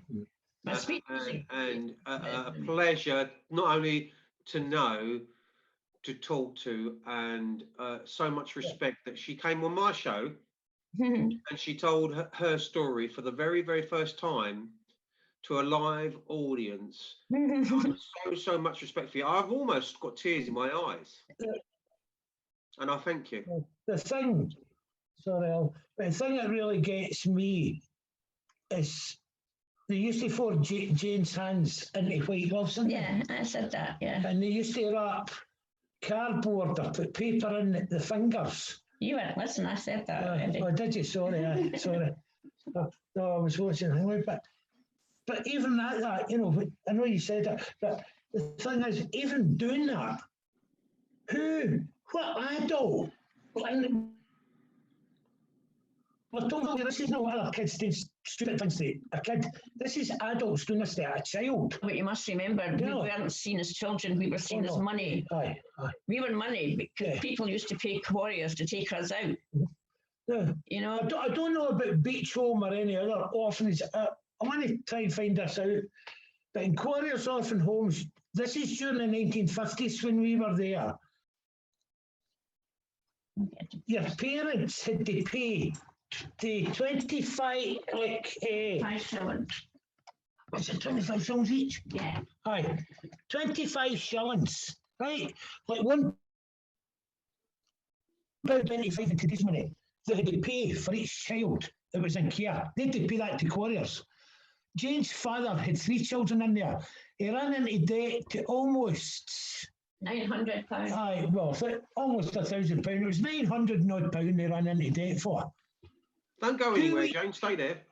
Yeah, 2 weeks previous, Jane's father had wrote to Quarriers to say, put my children up for adoption. I don't want them. They went, 2 weeks later, Jane was taken back to this father. She didn't know. Oh my God. She didn't know her father. She's never met her mother. And I've been with Jane and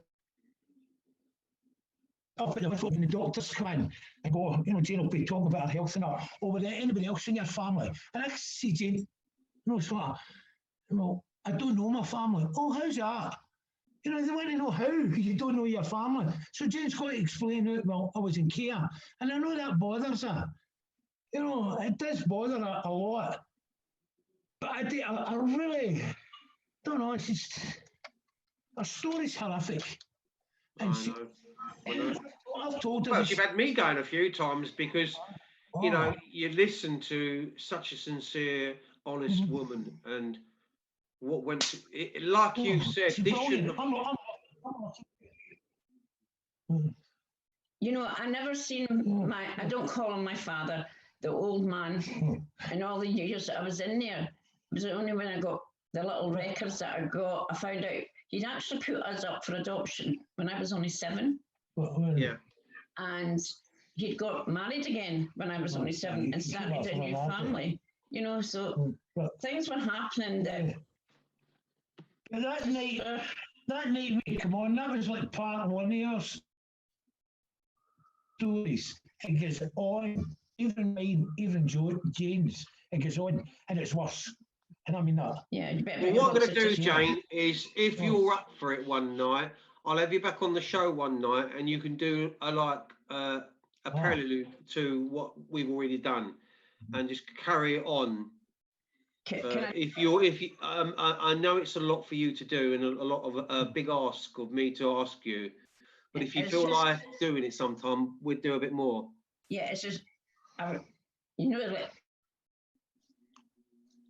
me having stroke, I have days like today where my speech and everything is out of sync. So I would hopefully be able to. You're ready, yeah. You'll know.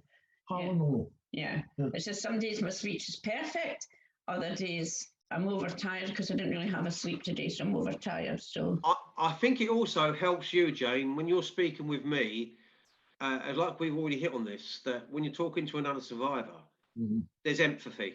Yeah, yeah. That goes a long way when you're telling your story. Yeah, because some days, like Sandy as well, because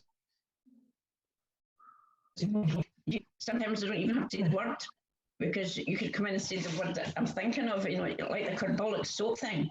When I used to say that my mouth washed out with soap, I meant it. I got a bar of soap stuck right in my mouth. When you said about that, I've got to watch what I say because I've got to put it in the right term. Is that it was like when I spoke about it, I hadn't heard other people speaking about me being, you know, carbolic soap being put into my eyes, into my mouth, and them saying to me, "I'll wash your mouth out with soap." And they used this floor industrial soap called carbolic soap, red soap that burnt you. It was a kind of acid. And they used floor scrubbing brushes as well in the bathroom on you. And when I was talking about this and you said this, I felt a little bit, I don't know what the word is, that not relief that somebody else had said it, that when I said it, that it was very, very difficult for me to turn around. Will people believe what I've said? And then you said it, and then Jean, who's like you guys have said, a veteran and a fantastic woman of 78, she turned around and said they were doing it to her in Beechholme in the 50s. Yeah. So, I mean, I'm only tiny, so when I used to put that block of soap in, even talking about it just now, I feel I can smell it. You know, it's a soap. I don't think I'll ever forget the smell of it.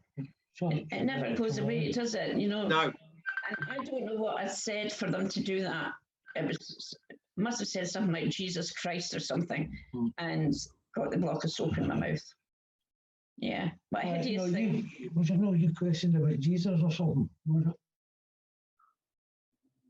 Oh, that was when I was a wee bit older, when it said that Jesus must have been a bee because Mary and Joseph weren't married.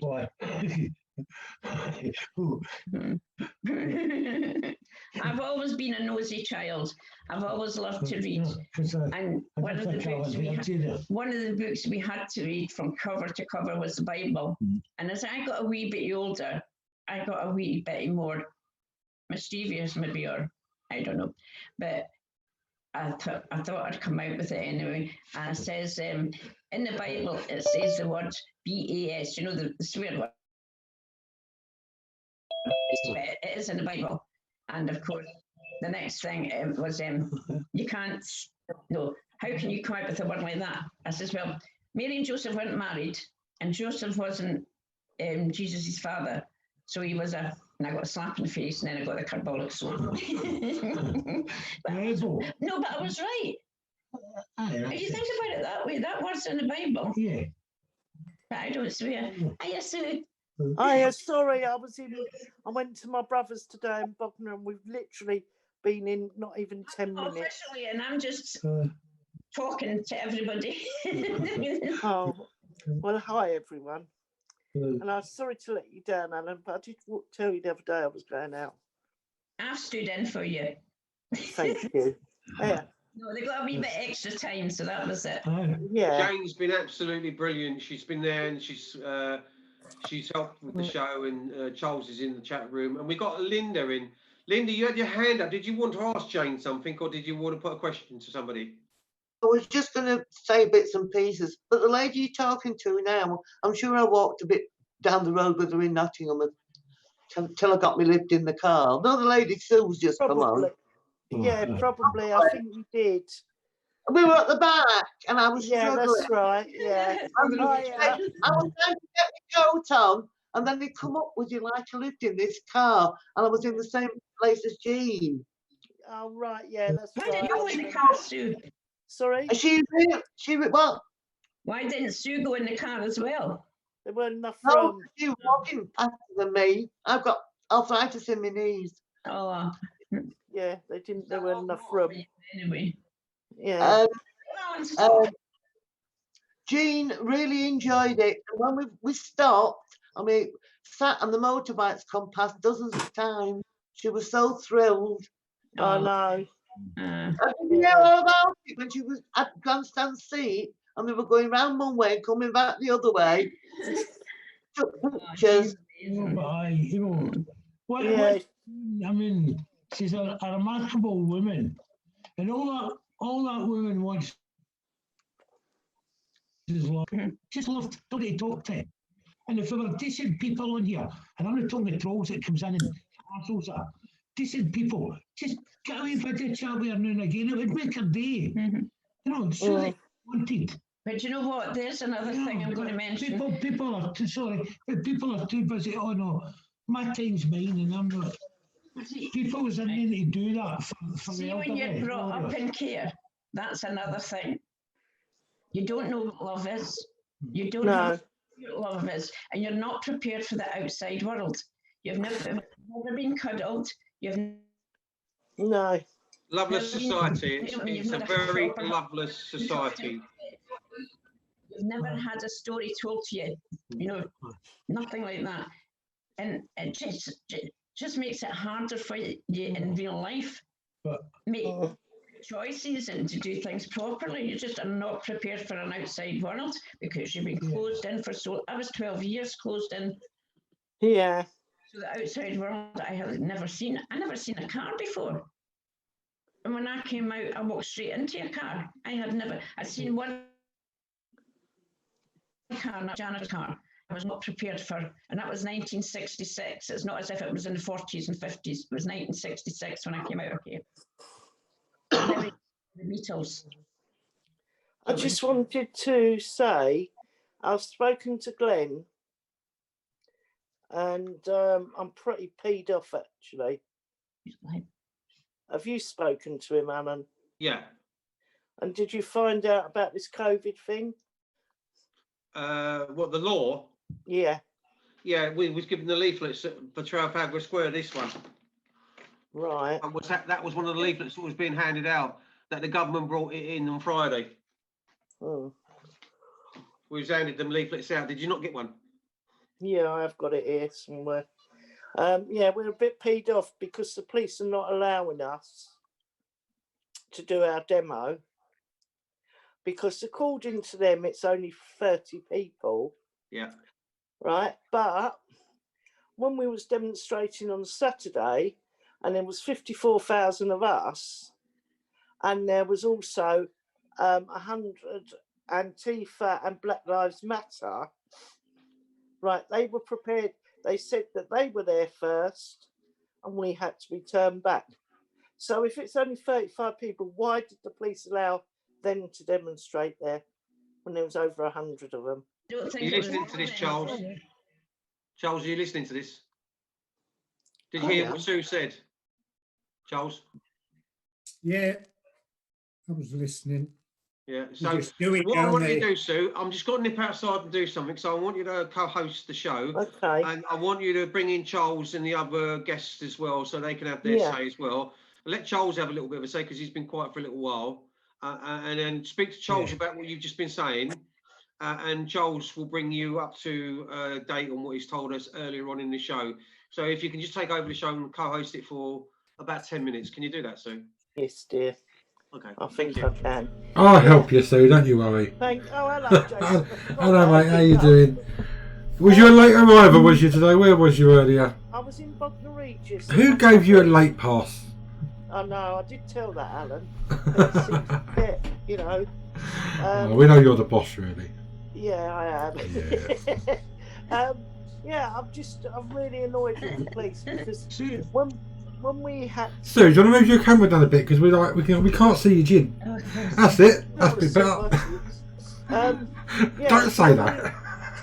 When we had to cancel our other demonstration, the police promised us they would help us. You know, when it was done, we could have our demonstration and they would do everything. So you ring up today and they say no. And if I give my name to the demonstration, the Beechholme Warriors, because I'm admin, then I will be fined the same as Piers Corbyn, £10,000. So we've got to find another way of doing it. Yes, Sandy. Well, see that how with this thing that Alan had up there, you're not allowed to have any more than 30 people at a demonstration. What happens from now on? You know, see I was wanting to do one, say, next Saturday. You know, what happens? You don't know how many people's going to turn up. No. Because you're not responsive. You know, But you can organise a thing. But why is it all right? Sorry. The way around it, Sue, is not to have a designated. Here, they'll ask you how many people do you think's going to come. So we could put down 30, but you could end up saying, like, The way you do it, Sue, is when they say who's the organiser. When they say, Sue, the way to do it is when they say who's the organiser, who's in charge here. Every single one of you put the hand up. Yeah, that's an idea. Say it's me, it's me, it's me. They wouldn't know what to do. They would have a choice. Arrest a lot of you, which they can't afford to do, or have the manpower to do. They'd be so tied up in paperwork, and they wouldn't have the cells to do it. You know, they would have to go. You know what? Just fucking carry on. You know, 'cause what can they do? Yeah. You know.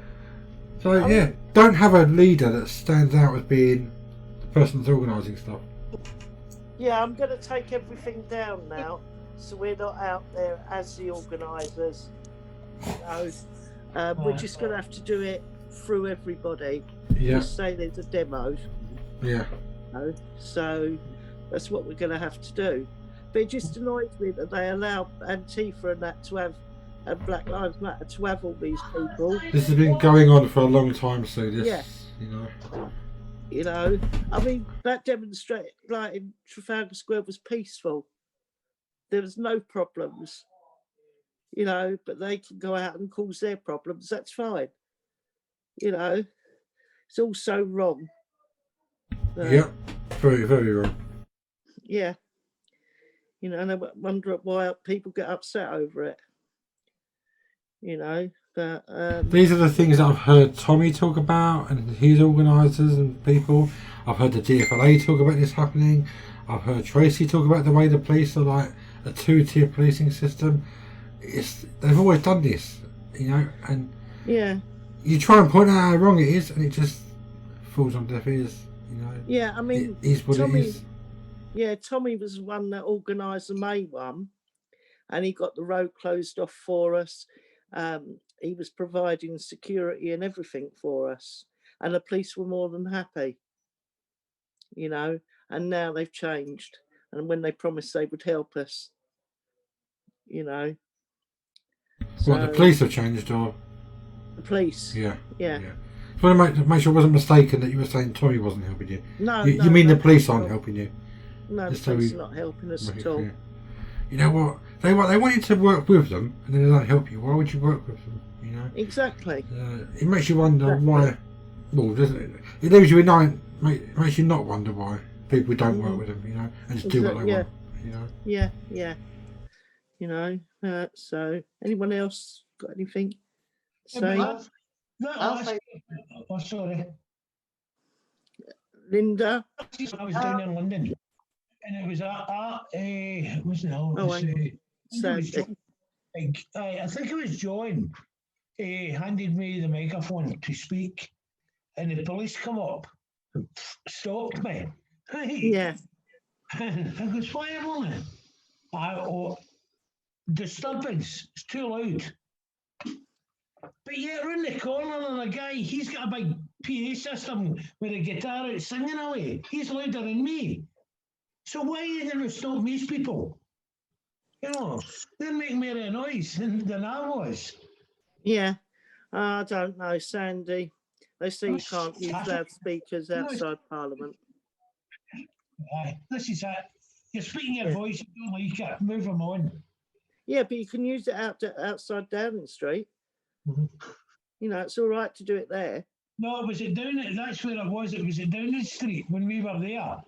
That's when No, it wasn't. It was Parliament. that other woman. That's why we moved. Is there not? Oh, Parliament. Yeah. That's what it was. That's what it was. Is there not? Yeah. I think, Don't lie.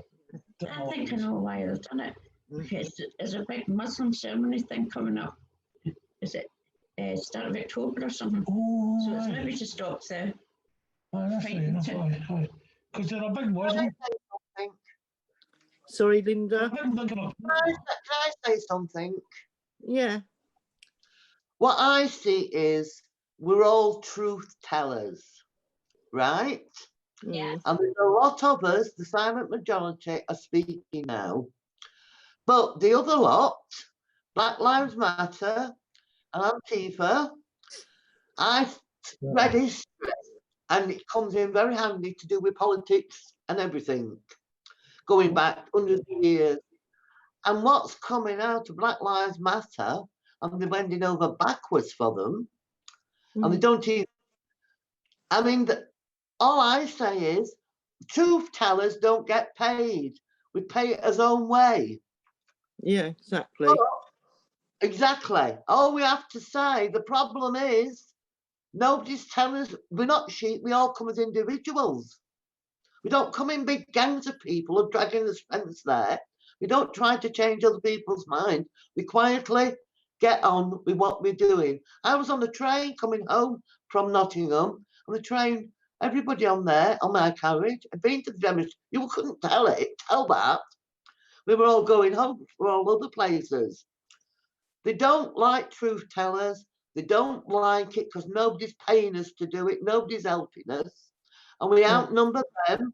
If we keep going, I heard George Soros give another £250 million to Black Lives Matter and Antifa. I heard that they'll run out of money before we do. he did pay them, but apparently the checks bounced. Oh, well, I'm getting a lot of stuff I'm on Facebook. I've got a really good crowd. I started out with the veterans. Are you there? Can you hear me? Yeah, we can hear you. I started out with the veterans on my Facebook in 2011, and it was to do with somebody put up when they just started the groups up, send a company of paratroopers into Tottenham when they were doing the riots. And we've all been getting together as a proper social media. And from that, after years, people have heard about this group and then subgroups, and they'd all moved into groups, swapped us all around, introduced us to other people on all different subjects. And people took a long time, have heard about you, no to do with PTSD. And I thought we'd get in touch. But the veterans have been very isolated in their own way, but it's got them together. And on that, we've got into all these other groups and everything else. And Nottingham was a great coming together of a great load of groups, wasn't it, Sue? Yeah, yeah. And what I And wanted the to same, really. So I'm on here and there's only a few of us, but I'm saying it takes time and word of mouth. And I'd rather watch something like this than anything on the television. I'm getting educated. I love being in that car with Jean. She's a lovely woman. She survived. Yeah. I'm a survivor. That's all you have to say of Beechholme. And it helped. Yeah. And what I'm trying to say is people come, they sit back and wait. I live in Rotherham, which is the grooming gang capital of the country. At the moment, in the last couple of weeks, they picked 18 more members of the grooming gang up. They're out on bail. But I'm just wondering, you know how you talk about you get into courts, you get these things. I'm just wondering, it's just an exercise that we might forget. They've headlined it all over the place. Chuck something up, South Yorkshire Police have been doing this for the last fortnight. But will they ever come to court? Or is it just a lot of things are being passed off as, but it's blatant now. It's in the newspapers that Piers Corbyn got £10,000, but there were 9 others and they were only raves. So why didn't the others get £10,000? Because they're trying to put us back, you know. Because They see I think Piers Corbyn has been done before. So they're trying to make an example of Piers Corbyn firstly, because what they're trying to say is with what me and Charles might say with their rules and regulations, they're saying that we don't adhere to their rules and regulations. Therefore, the fine is £10,000 this time. I think that's what they're trying to do. They're trying to intimidate him to financially. Well, basically, you just go around, everybody put a pound in. Yeah. Yeah, but I think it's a good idea what Jason says. We all put our hands up. Yeah. You know? Yeah, well, that's how you do it. Yeah. So what we've got to do for our October rally that we're doing in Trafalgar Square is we've got to have a chat, and we'll do this another time, not particularly on this show. But what we've got to do is nobody puts their name to anything. No, we're going to have to take everything we got down Yeah. and message everyone to do it like that. That's the only way we can do it. Yeah. And no, I agree with you absolutely. What we've got to do is we've got to be very, very careful what we do. And I said to Glenn, when I had a conversation with him tonight, earlier on this afternoon, that what we've got to be we've got to be very careful. And the way the police have acted, not only in Nottingham, but in London on Saturday, and in the last 2 efforts we've seen the police, that I don't want to work with liaison officers, because when you liaise with them, it's not the same down the line, because regardless to what you do, the liaison people, like, it's just a job description. They're just like a job's worth, right? Somebody seemed to be doing something, right, is what I feel, right? It's almost like my granddaughter, my daughter, sorry, she's a dog warden, but now she has to do the parks and everything else. She's been handed so many different roles because they're cutting jobs right, left and centre and making one person do multiple tasks. So I don't think, I don't have a lot of respect for the way they treat the people nowadays, because at the end of the day, the police are there as public servants. Yeah. They're there for our protection. They're not there to harm us. I mean, we pay our council tax for them. You know. Well, we do. I know we pay our taxes, but at the end of the day, it's a lot deeper than that. They're part of a really, really bad system that we have in this country. And they've had their own way. We were talking about this earlier on when we were talking about the Human Rights Act. And for 48 years, between 1950 and 1998, was it, Charles? Yeah. That they've had their own way and nothing ever got done in that space of nearly 50 years under a convention they signed up to, this government has signed up to. Mm. And at the end of the day, acts and statutes are made up by governments. Their rules and regulations are what they expect us to adhere to.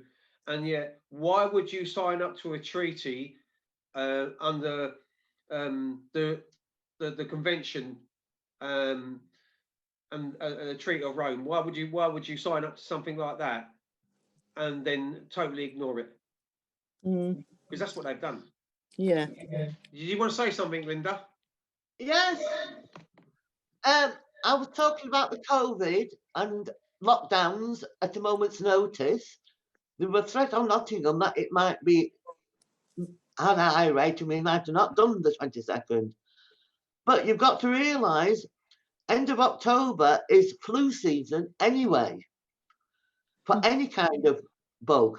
So what's the chances that you get all that way to that time and there'll be this proper second wave and nothing will be able to happen and we're all back on lockdown?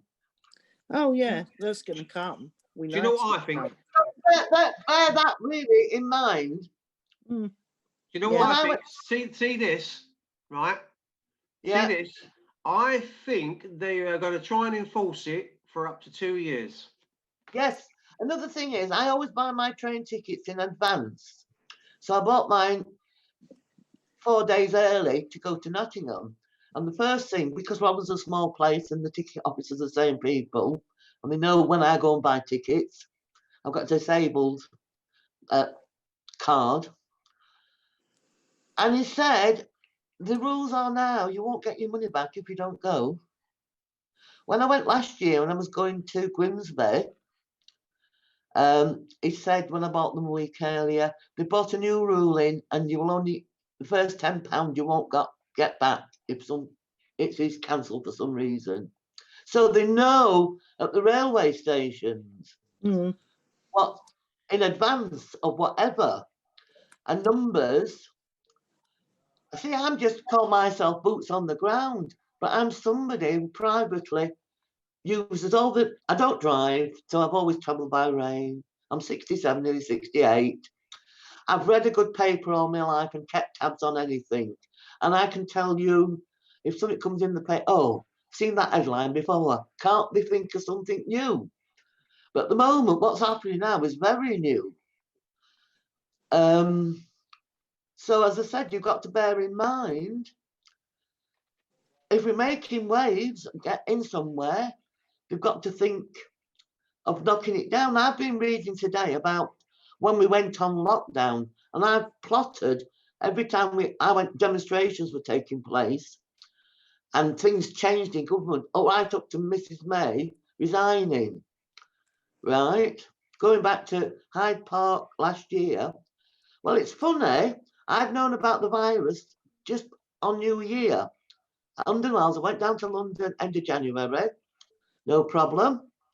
But I went to Manchester 14th of March. And the friend I was with had to go home early in the week because we went on lockdown. And I'm wondering, when we went the first big demonstration in Manchester, if it pushed a few buttons, because I'd got a list already, because I was going to the one 16th of May, what you would have been on. I'd put that in my diary. So I think some of the paperwork have been done well in advance, and there's a bit talking, what I've seen the last couple of days, that Boris was dithering and was all for doing what Sweden done. That didn't put people on lockdown. And from the 1st of June, I'd worked out it would last till 1st of June for various reasons, looking at the full picture of life. And then they've kept going. I mean, I think, Linda, let me come in, Linda. I think as well that if what Sandy said earlier on with Jane, now she's been at home virtually from the start of this. Now, what we're talking 6 months now. My neighbour upstairs has not been out. My wife, Kathy, she hasn't been out of the house. Well, she's been out of the house. She's been to the shop, but we haven't done anything really for 6 months. It's kind of like our lives have been put on hold. Nottingham was my big day out since Manchester. I'd been nowhere.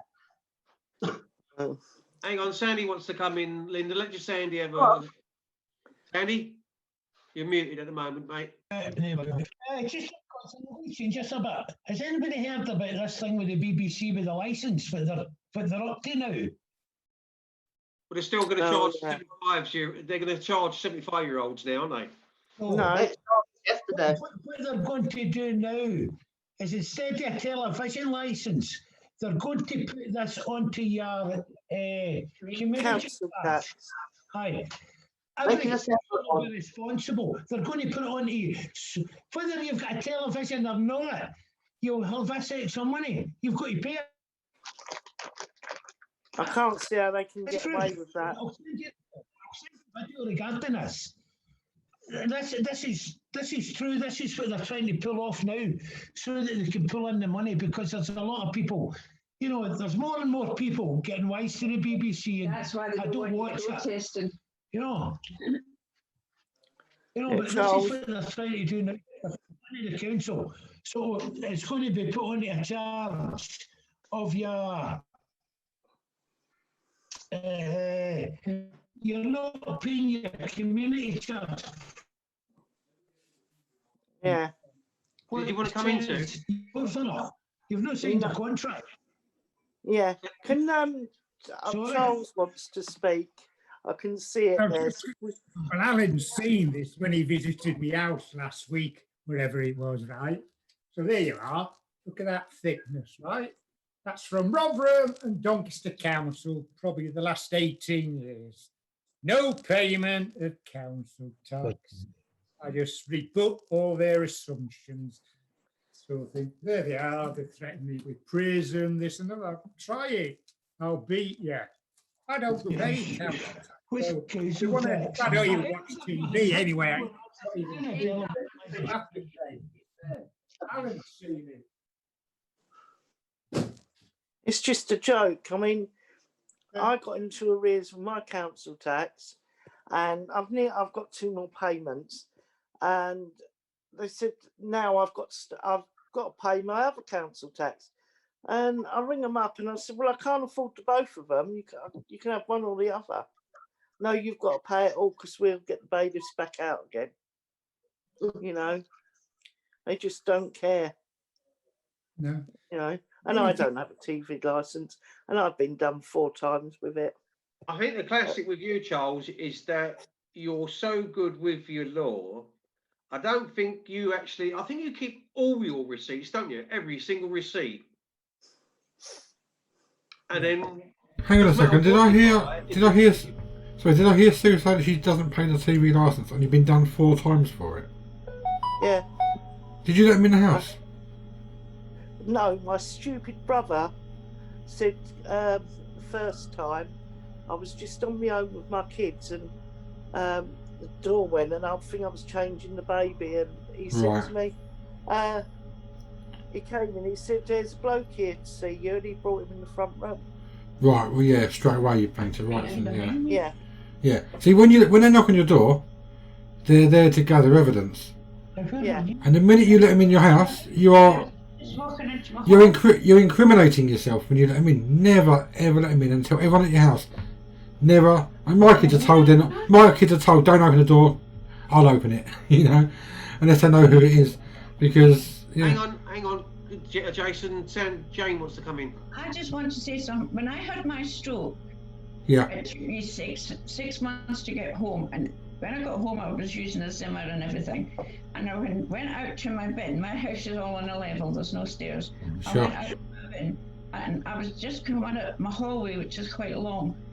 And I turned around, and there was 2 men following me into my lounge, and they told me to sit down. And they told me there were officials from the TV licensing, and if I didn't or start paying for a TV license, I could end up in jail, or they can take furniture and stuff out of my home. Yeah. I was scared. I signed the thing for them to get a direct debit and paid it. I had a friend who got a knock on the door, and the guy said to her, don't panic. It's no problem. I can set you up a TV license here and now. We can set up a direct debit. You know, it's not a problem. And she did that at the door, signed up for the direct debit and bought her TV license on the spot. And about a week later, she got a court summons. She's been prosecuted. What she'd signed, what she signed was to buy a TV license, and the act of buying a TV license confirms you needed one and was breaking the law and you're guilty. That was a few years back, and I've still got it gets taken out direct debit every month, but that just shows you they must have been watching my house. They must have See, really to follow me into the house, but I was living on my own at that time. My son was in the army. Yeah. I was like, what they did was wrong and possibly illegal. What they did, but if they knock on your door, I think about it. I've got my wits about me now, and I think about two burly men following a wee woman like me into my house, and they shut the door at the back of them. So do you know what? What me or Sandy or I dare say Alan as well would do if two men followed us into our house. What would you do, Sandy and Alan? They'd get a bloody quick exit, wouldn't they? They won't get into my house. No, but if someone just followed us into the house, I'd be like, I wouldn't even ask what they're doing. They'd be out.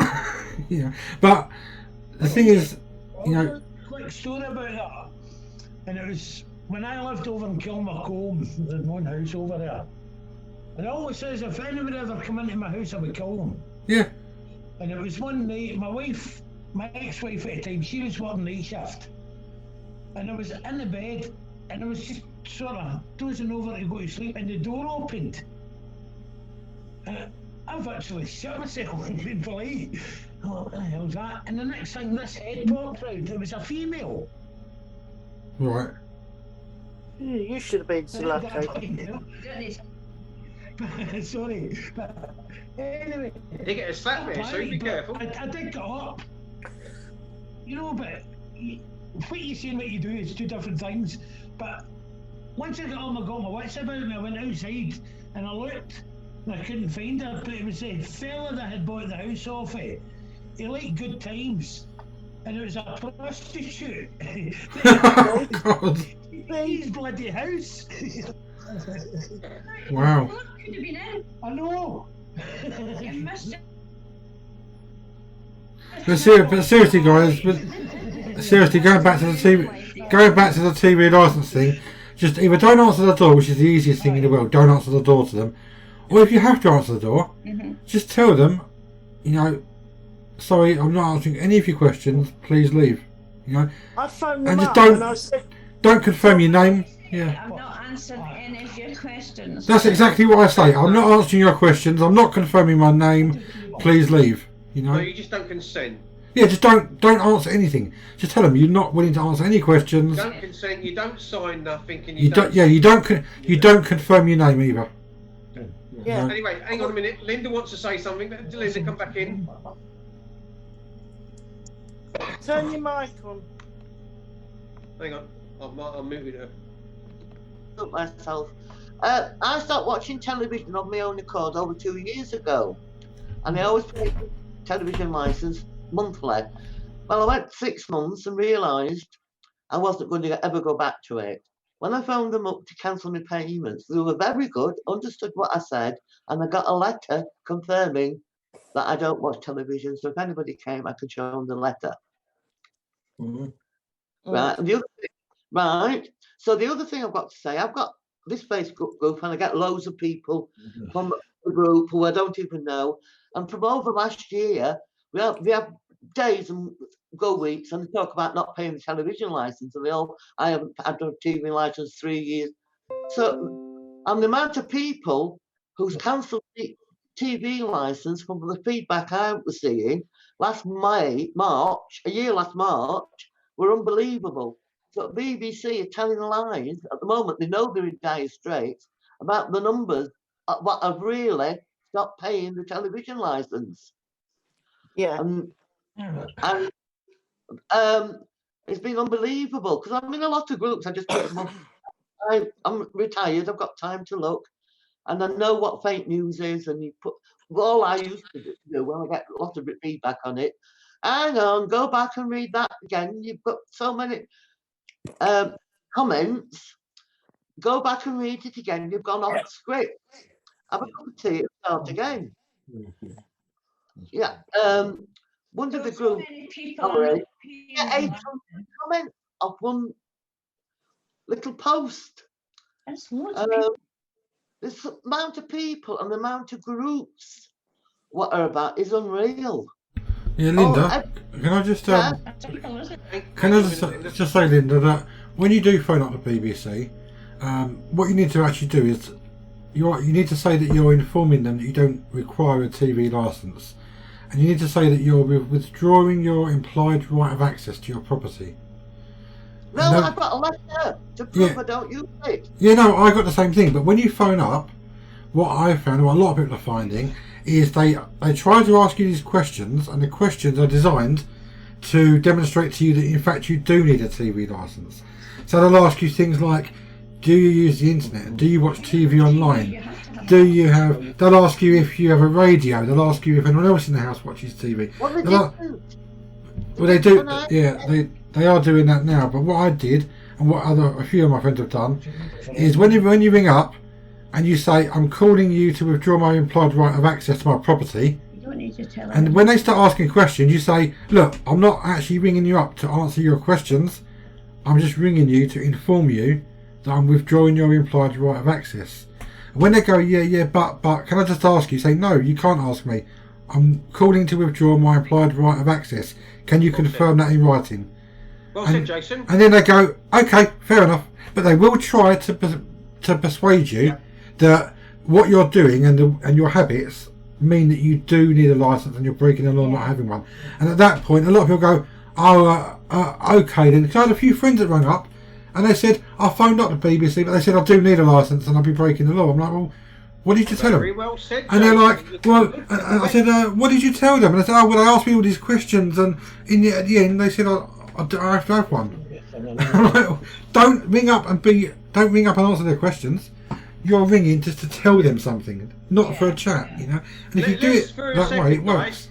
Let's just come back down to reality and talk about a little bit about the BBC. If you remember 1970s, there was a guy called Johnny Rotten. He tried to expose the BBC and the paedophiles that were on the BBC. The Stuart Halls, the Gary Glitters, the Rolf Harrises, and the many, many more. List is endless, right? He never ever went back on the BBC ever again in his career. His career was finished as far as the BBC is concerned. Let's talk about another thing.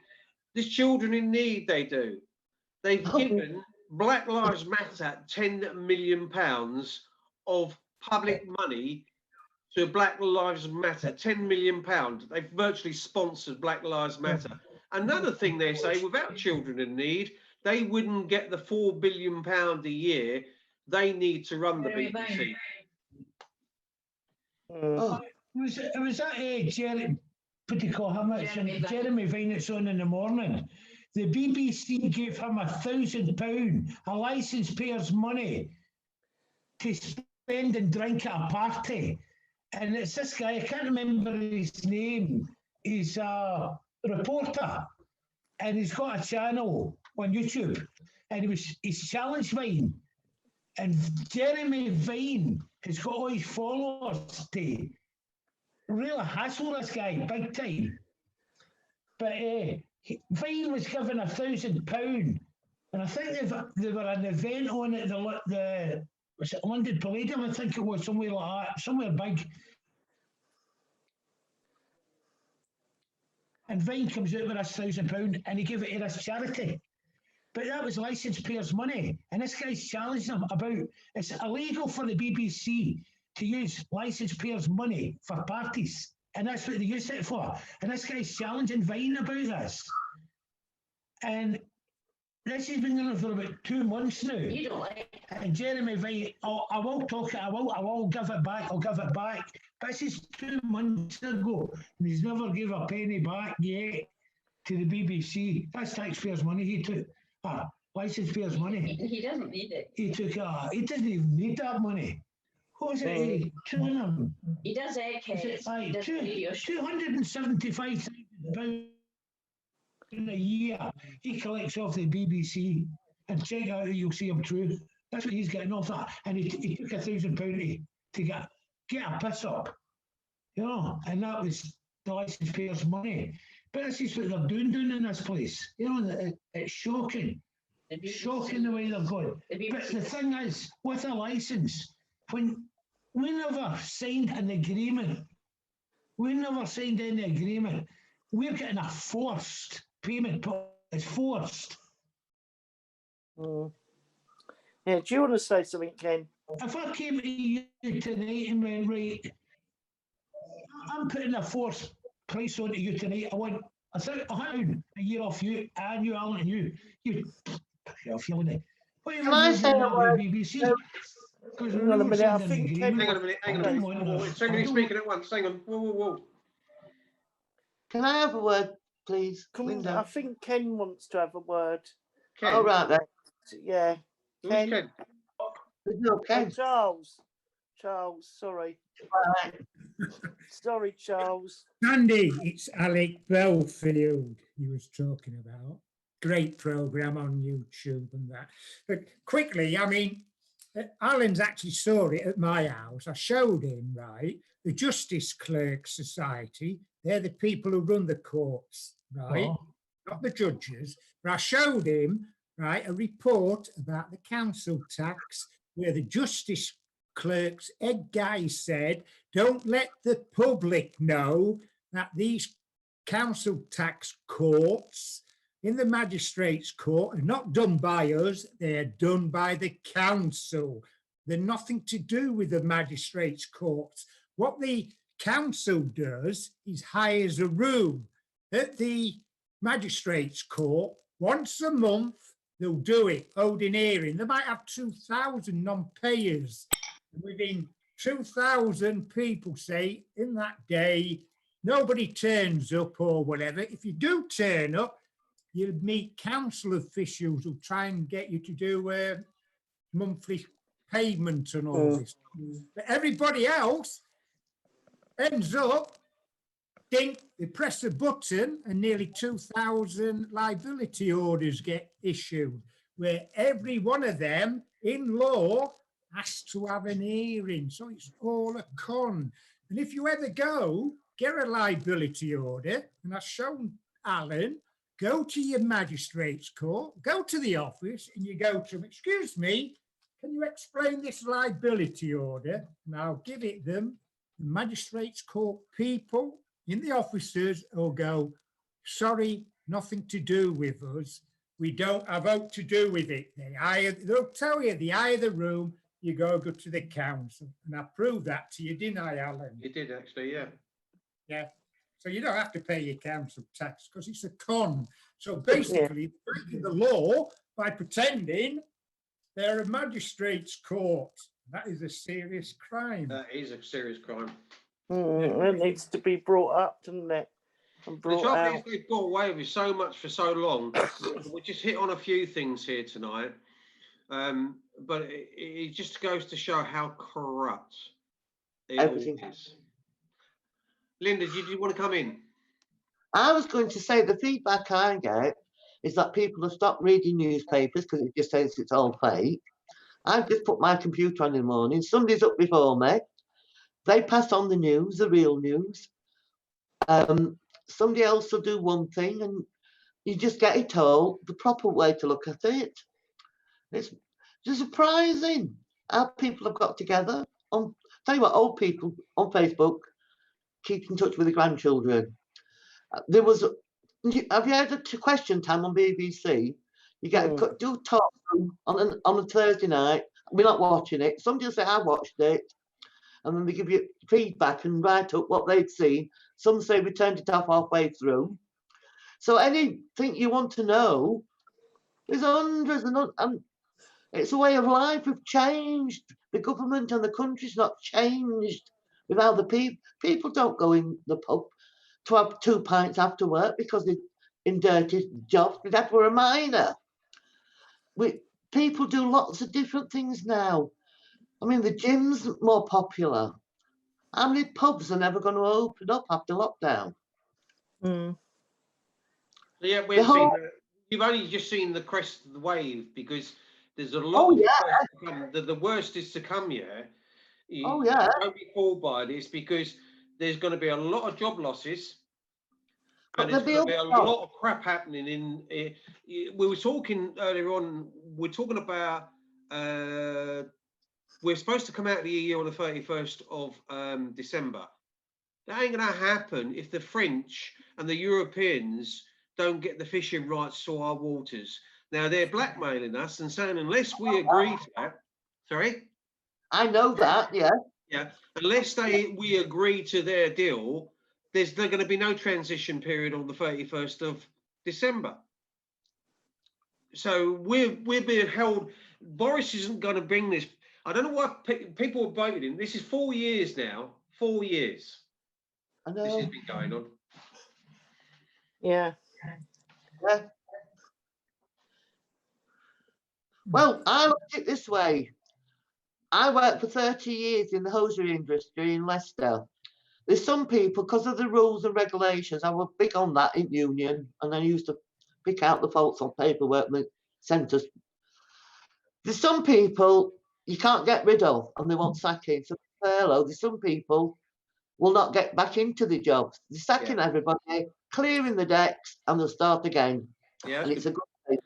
that's That's it. how That is I. a good point, but that's a way of controlling the But workforce as well, because management nowadays can control it so much easier under this system that they've got now.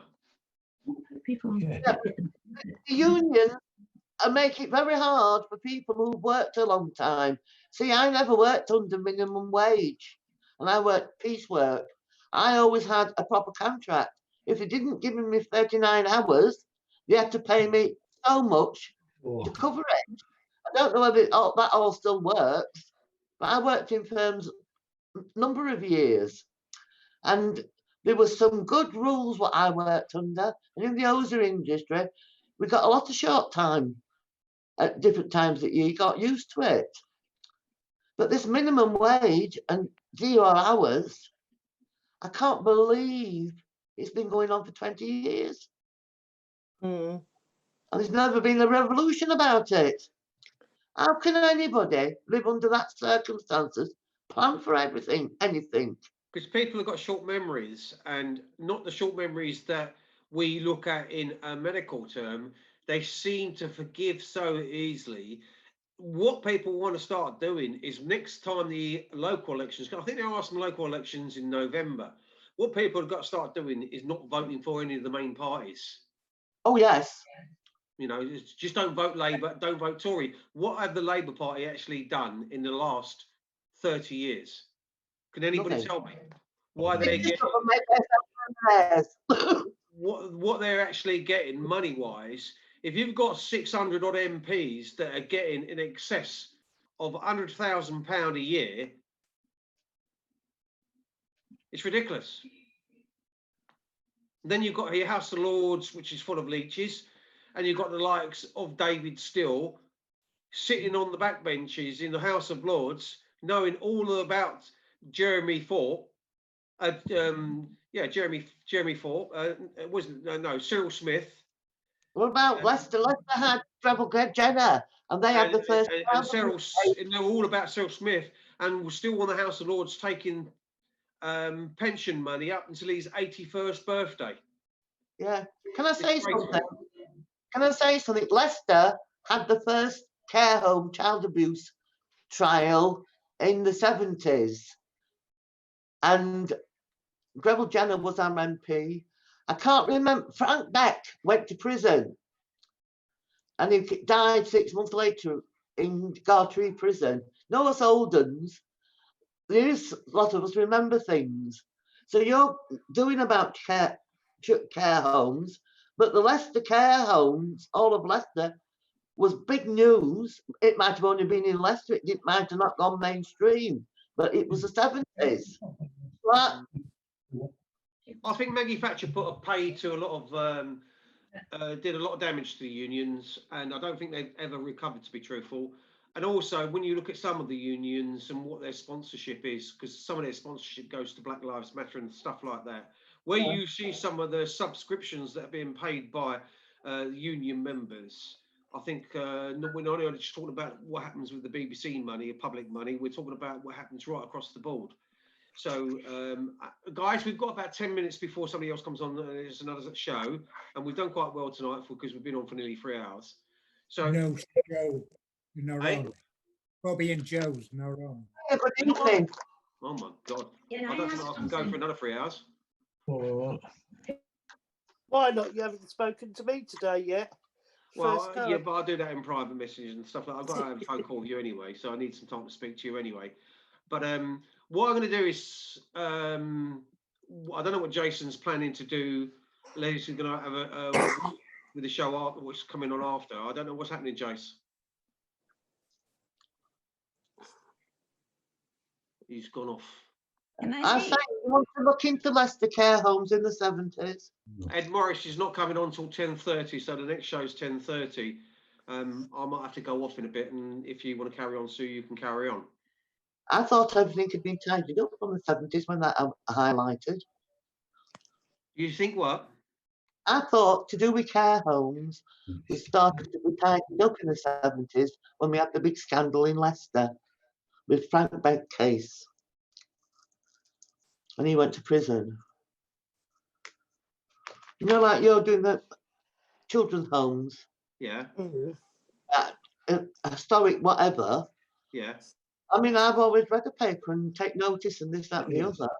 I've just brought up because I was only in my teens, but the care homes in Leicester were a big thing. It was newspapers, everything about whatever went off with them.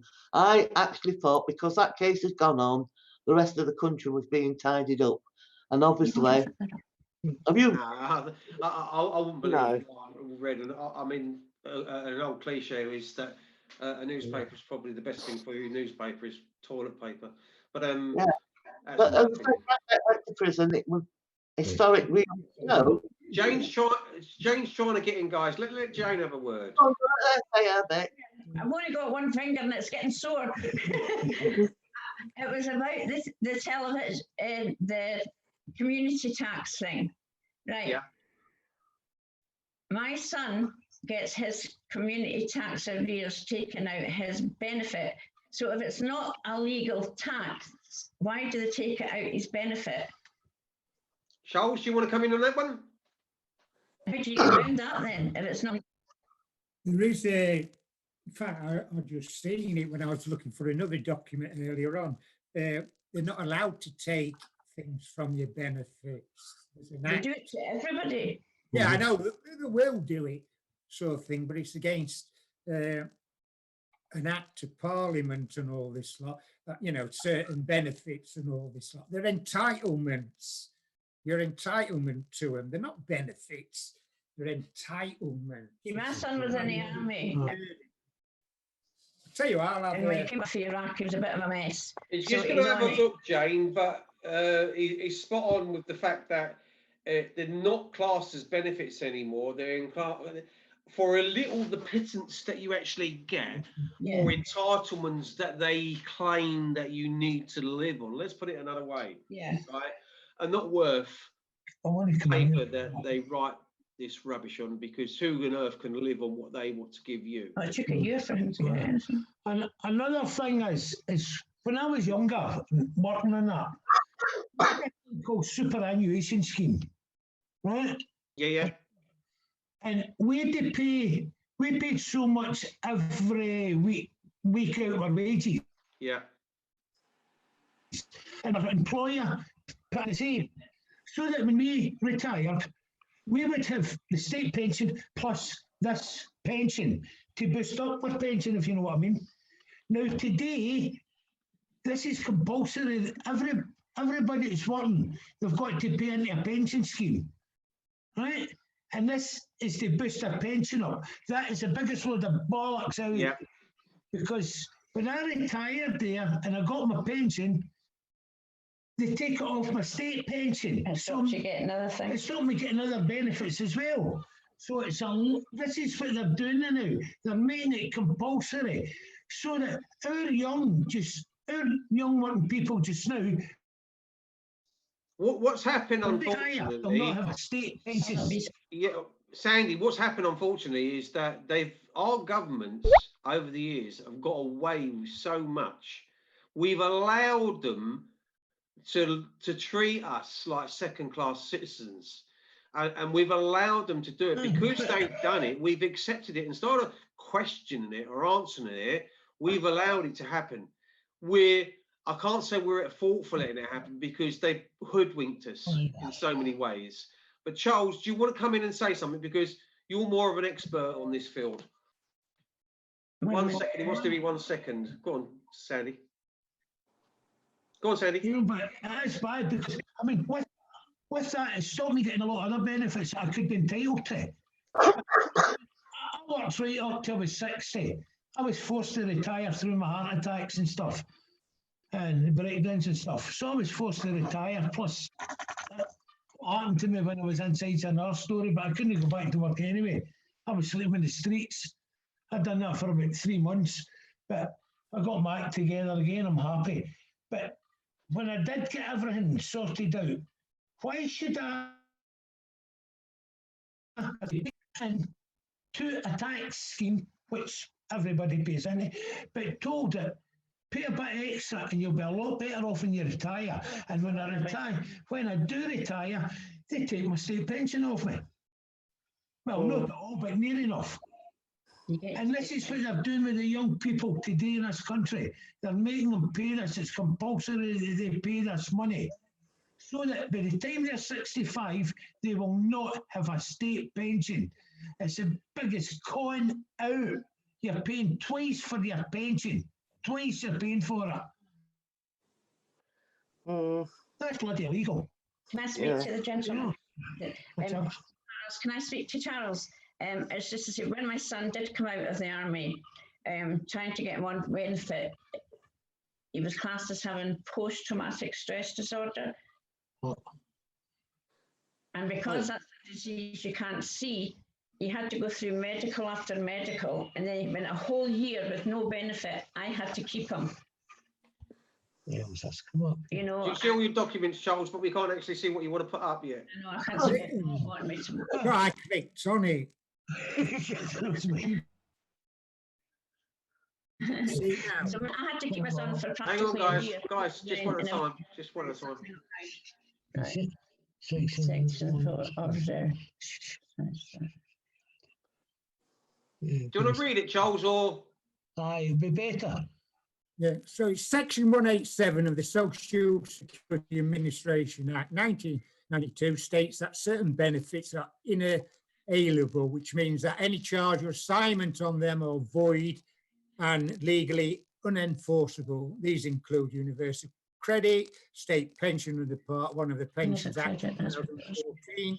Benefit is defined in Section 122 of the Social Security Contributions and Benefits Act 1992, which means contributionally benefits or means tested non-contributionally benefits, including carers allowance, increases of contribution benefits for adults and children.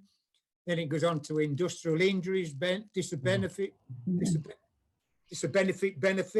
job seekers allowance, state pensions credit, employment allowance, PIPs, any income related benefit, income support or child benefit, and there's others.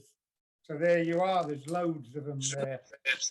They're not allowed to take What they've done with all the benefits, though, is they've made one benefit universal credit, and that covers all these benefits you've just mentioned. And it looks like they've still got a loophole where they're managing to take any arrears of council taxes out of people's benefit. I don't know how they're managing to do it, because it all comes under the one banner now, universal credit. There's no such thing. It says there universal credit. Yeah. It says universal credit and that, they're not allowed to. And also, case law, a lawful proceeding in law, common law, and what it was, Gordon Brown came out with this child working tax credits and all this lot, 2 schemes and all this lot, right? Now, the thing is with this child tax working credit thing, what he came out with is the social or, you know, Department of Works and Pension, wrote to you and asked for your 6 weeks' wages, can you? So you send them to them, sort of thing, and then they'll come, Yeah. say, oh, you're entitled to £100 a week for that one, and under the other section of the credit thing, whatever it's called now, you're allowed, say, £60 a week based on your 6 payments, pay slips you sent for them. But you haven't got the formula. They work it out, right? So what happened was later on, sort of thing, some people, the government then started all the, you know, Park Works and Pension. Oi, we've overpaid you £5,000, sort of thing. So basically, the people there was contesting them and that, saying, no to do with us. So then it actually went up to the section, some court, maybe even the High Court. Of course, the judge turned around and said, you've got to pay it back. But they appealed, and it went to what you call the Supreme Court today, if you know what I mean. And I think it was Lord Chief Justice Wolf who made the decision. And his decision was, in law, sorry, Department of Works and Pension, government, you have the formula. You ask the people to give them 6 weeks pay slips. You work it out and tell the people you're entitled to this working tax credit, this and another, and you pay it. Them people haven't a clue how you came to it. So how can you say you've overpaid them? Yes, you've overpaid them, but it's your problem, your fault. What he said is the people don't have to pay it back because it's not their fault. But the government's allowed to ask you. So it's up to you. If you say no, they can't touch you, right? But what then he did say that if the people made false representation with them 6 pay slips, then they're guilty of fraud. The government can demand the money back. But also, besides that, in the House of Commons, Tony Blair stood up in court at House of Parliament and said the same, that this working tax credit, if there's overpayments and that, it's the government's fault, Department of Works and Pensions, HMRC, whatever you call it. It's not the people's fault. But, as Tony Blair said, he turned around and said, but they can ask you to pay back. And if you say no, tough, the government loses the money. Say no. Case law. Yeah. So that's where your council tax, you don't need to pay that. Am I right to think that? Council But tax. what you do with council tax, you don't say you're not going to pay, because then they can actually do you. What you say is, I rebut your presumptions and that. And there's a case law recently, and it's done by a dame judge, Justice Andrews. And this was over the council tax bill for about £140, the fee they charge you. So, and it was a reverend against Haringey Council in London, plus the magistrates court who made the orders. He had to pay this fee and that. So he actually took him to court about it. Technically, I think he lost in the High Court and that, but or the lower courts, he appealed and he went to in front of Mrs. Justice Andrews and that. And she turned round and said, right, and the judgment is that all bills, you're entitled to ask them to be fully itemised down to the last penny. So when the council goes, hey, here's a bill, pay us £200, no, because there's case law there, you haven't fully itemised it. You're entitled to have it fully itemised down to the last penny. So the other side, like the council has to, you know, it's no use them saying, oh, but our staff did 6 hours or whatever. No. Fully itemised to the last penny. And that is case law and that, and I can dig it out if you want, because I'll give it everybody. Charles, can you put the main screen back up? Up on your door. Oh, sorry. Thought I'd done it. I've done it, then I got asked that question, yeah. That's actually case law. Yeah, the council, I'm on them one right? And they put it on to this private firm. And two people came to my door. That was last year, wasn't it? Yeah, Aye. And what was it? it's £400 you were due, Aye. and I paid it. Aye. 400. Unknown to me, Jane went to the door and she paid us. She paid them it. But then they said, But then I've got another one in. I got another one in I'm not a paying few it months anymore. ago. They're not Aye. getting it. But how does this stand? You know, it's went for the council to this private company and they keep sending me in letters, you're on this, you're on that. You know, but I'm It's not. bailiffs sort of thing. It's Mhm. only bailiffs and that. You just tell them where to go. They've got no standing in law. You just tell him, no, sorry, this and It's another. sheriff's office. And if you actually keep going at them, send them a rebuttal of their presumptions and all this lot. They return it back to the council when you aren't paid and all this lot. It's all about money. It's all about commerce. It all comes back to money. They're after your money. They're after your money every time, all the time. They are after your money. Doesn't matter if it's the BBC or it's jack shit. They want your money. Yeah. Right, so ladies and You're gentlemen, I've got to not go. me for So what I'm going to do, hang on a minute, Jane. I'm going to let Sue carry on if she wants to carry on, but I'm going to come out because I've been on for nearly 3 hours now. So I'm going to let you guys carry on amongst yourselves. So thank you very much for coming on. You're welcome. I'll leave Sue in your capable hands. Can you cope, Sue? Yes, I'll just give them all a slap. Right, speak to you later. Bye. Bye, Alan. Alan, Cheers, mate. all the best to your wife. Okay, bye-bye. Bye now. Right, Jane, you're saying your son's being discharged with post-traumatic stress disorder from the army. Yeah, he's done his time and him and a lot of his mates came out after Iraq, and he suffers from post-traumatic stress disorder. So he had to go for a medical. And when it went for a medical, it was all physical stuff that they made him do, nothing to do with up here.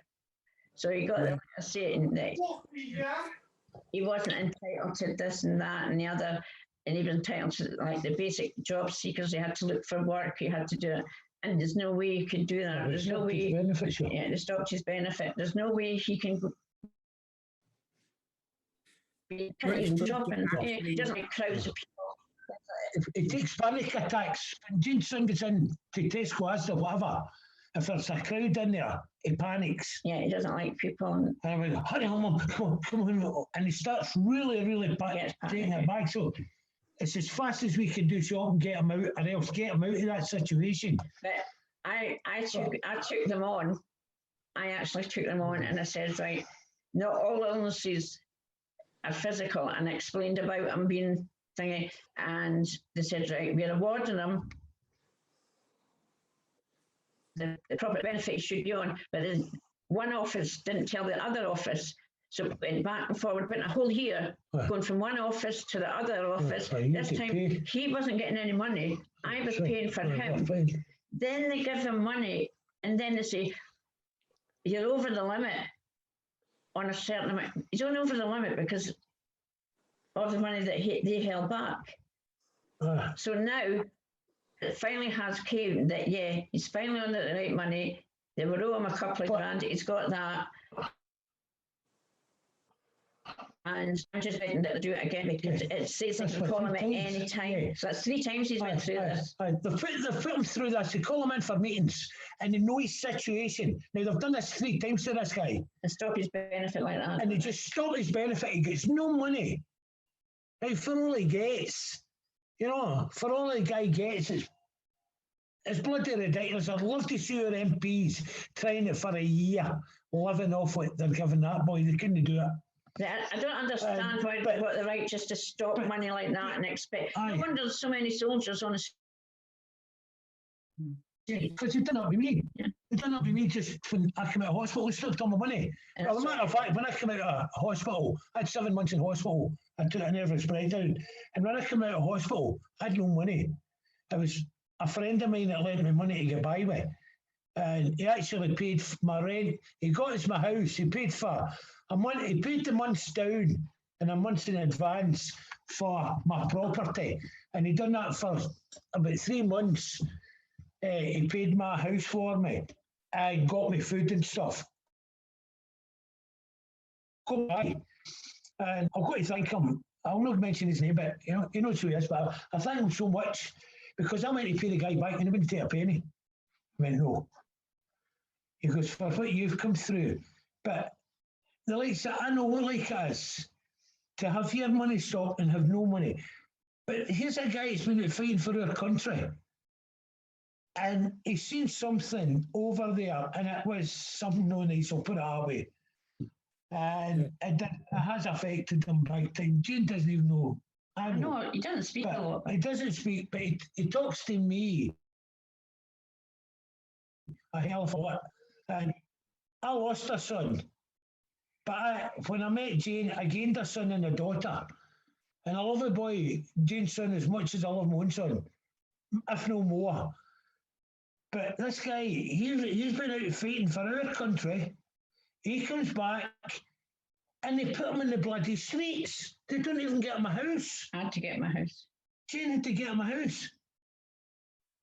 This is And I wonder why the numbers are going down in the military. If more military would speak out, if more of them would speak out, but they're all suffering the same way. This post-traumatic stress, just brush it a name. It's a label. That's it. Like crap. If you check the streets in your city, ask some of the homeless, you'll find they're ex-military. Up in Dundee, there's quite a few guys sleeping in the streets tonight, ex-military. Ex-military. That's true. I've spoken with them. So when you hear the word veterans, it's not just veterans, even ordinary, the soldiers that are just... I think it really does. I've been there, I've slept in the streets, and folks walk by me, and I hear it to everybody. Junkie, or you're an alcoholic, you're something. Oh, you know, you don't fit into society because you're sleeping in the street. But these people would not take 5 minutes of their time to speak to you and ask you why you're on the street. I'll give you. And I do feel sorry for our young guys. It's over there fighting the bloody now and their bloody illegal wars. It was illegal. And things happen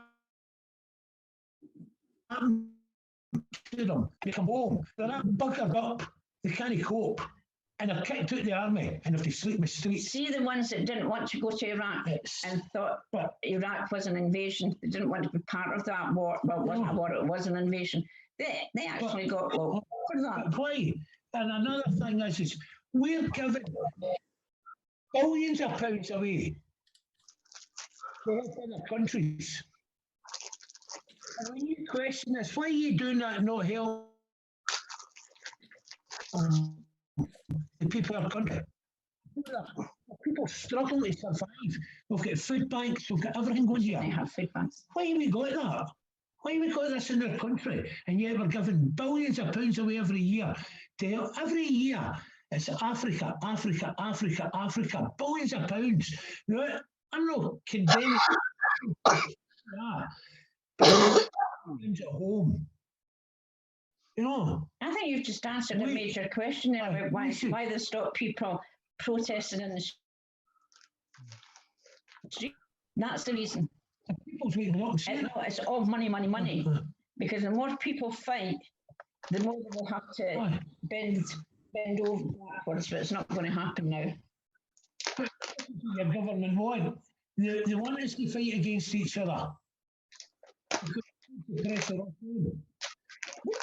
Scotland, England, Wales and Ireland could all be together on the same day and just, you know how you do the minute silence for the military thing? You do the minute silence on an event. Every single place could use it. They can't make that up, can they? Something done in this country. So you see that leaflet you got? Did you get it through your door? She's not listening. Sue, Oh, What the one that Alan showed you? said you couldn't I want to talk to telephone. gather. Oh, that was we got that when we was out on Saturday. Have you got given it? Yeah. Yeah. What else? Yeah, some beer if I can. See, you see. Oh, I don't know what's up here. Sorry, it's Charles's document. Oh, your documents are back up here. Can you do it so we I don't know can if you're see it close up? That's UK. What's else? Hello, people. I'm going to have to go. I've enjoyed my evening. Right, All love. right, Okay. Right, Linda. Linda. Speak Bye-bye. to you soon. Thank you when I can. But it's been very enjoyable. A lot better than television. No wonder I turned it off. Well, thank you for coming on. And I'll we've try and get enjoyed that. having you. But there's so many things you need to look at. It's Yeah. sitting down and no, I enjoy going on the demonstrations. Brilliant. Nice to meet Jean. Yeah. I mean, if you just, I'm just there just to turn up. Well, no more, no less, but I do know one or two things. It's nice to get feedback. Now I was talking to you, Sue, then I got this lift with Jean. Yeah. It was lovely. Yeah, it was good. I learned a lot about you all. Yeah. You Well, no remained doubt it. we'll meet on other demos. You're going So to Scotland at end of month. no, no. I'm going up to Jean- Scotland. I'm in Scotland for 2 weeks on the 18th. Are you going? London. Yeah, I'm going to Scotland. Yeah. Yeah. Good to I'm London. Then. Yeah, me Enjoy and Jean. Enjoy yourself, there, love. I will Bye. do. Thank you. Speak to you soon. Take care, Linda. Bye-bye. I will do. Bye. Bye. Charles, do you want to speak? But I can't see the document. We can't see it. You can't see it. I can only see a little bit of it, and I can't read it. But, you know, Oh, right. Right. inform. I'm going to screenshot it so I can read them.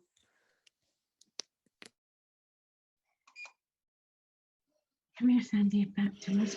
Now, what have you done? Aye. I don't know who you did it. Well, I've disappeared. Oh, I'm back again. I don't know if I actually did it. I've done it now. Right. Go away. Yeah, I've got. Can you take, well, it's just not Charles, is it? Yeah. Can you take it out? There's people reading. Are they reading it? Yeah. I've screenshot it, Sandy, so I can send it to you to read. Right, good stuff. Okay.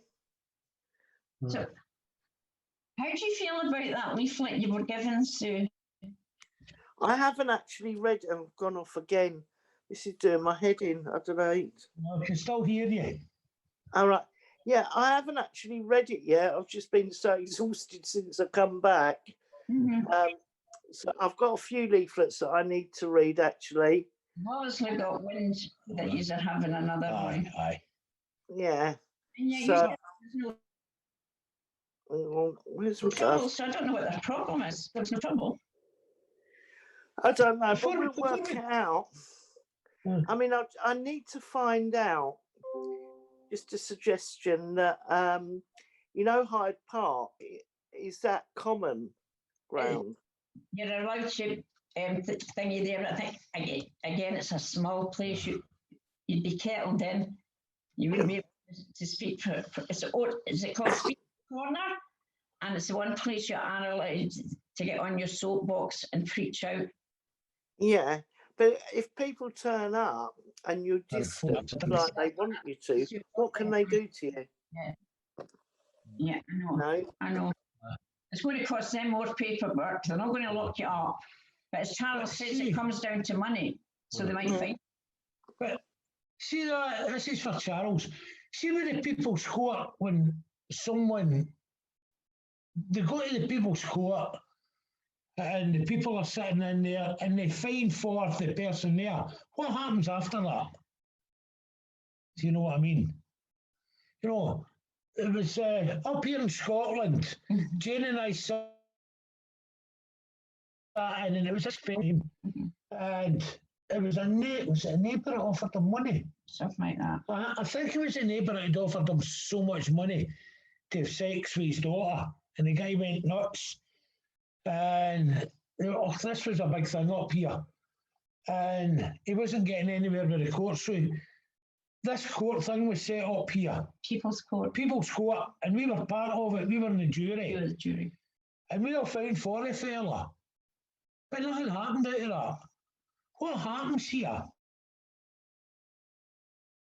Is it your Nothing. I'm not hearing Can't you. hear you. Charles can't hear you. You mean your mate Charles? I've done it. There's a big, the common law court is another thing.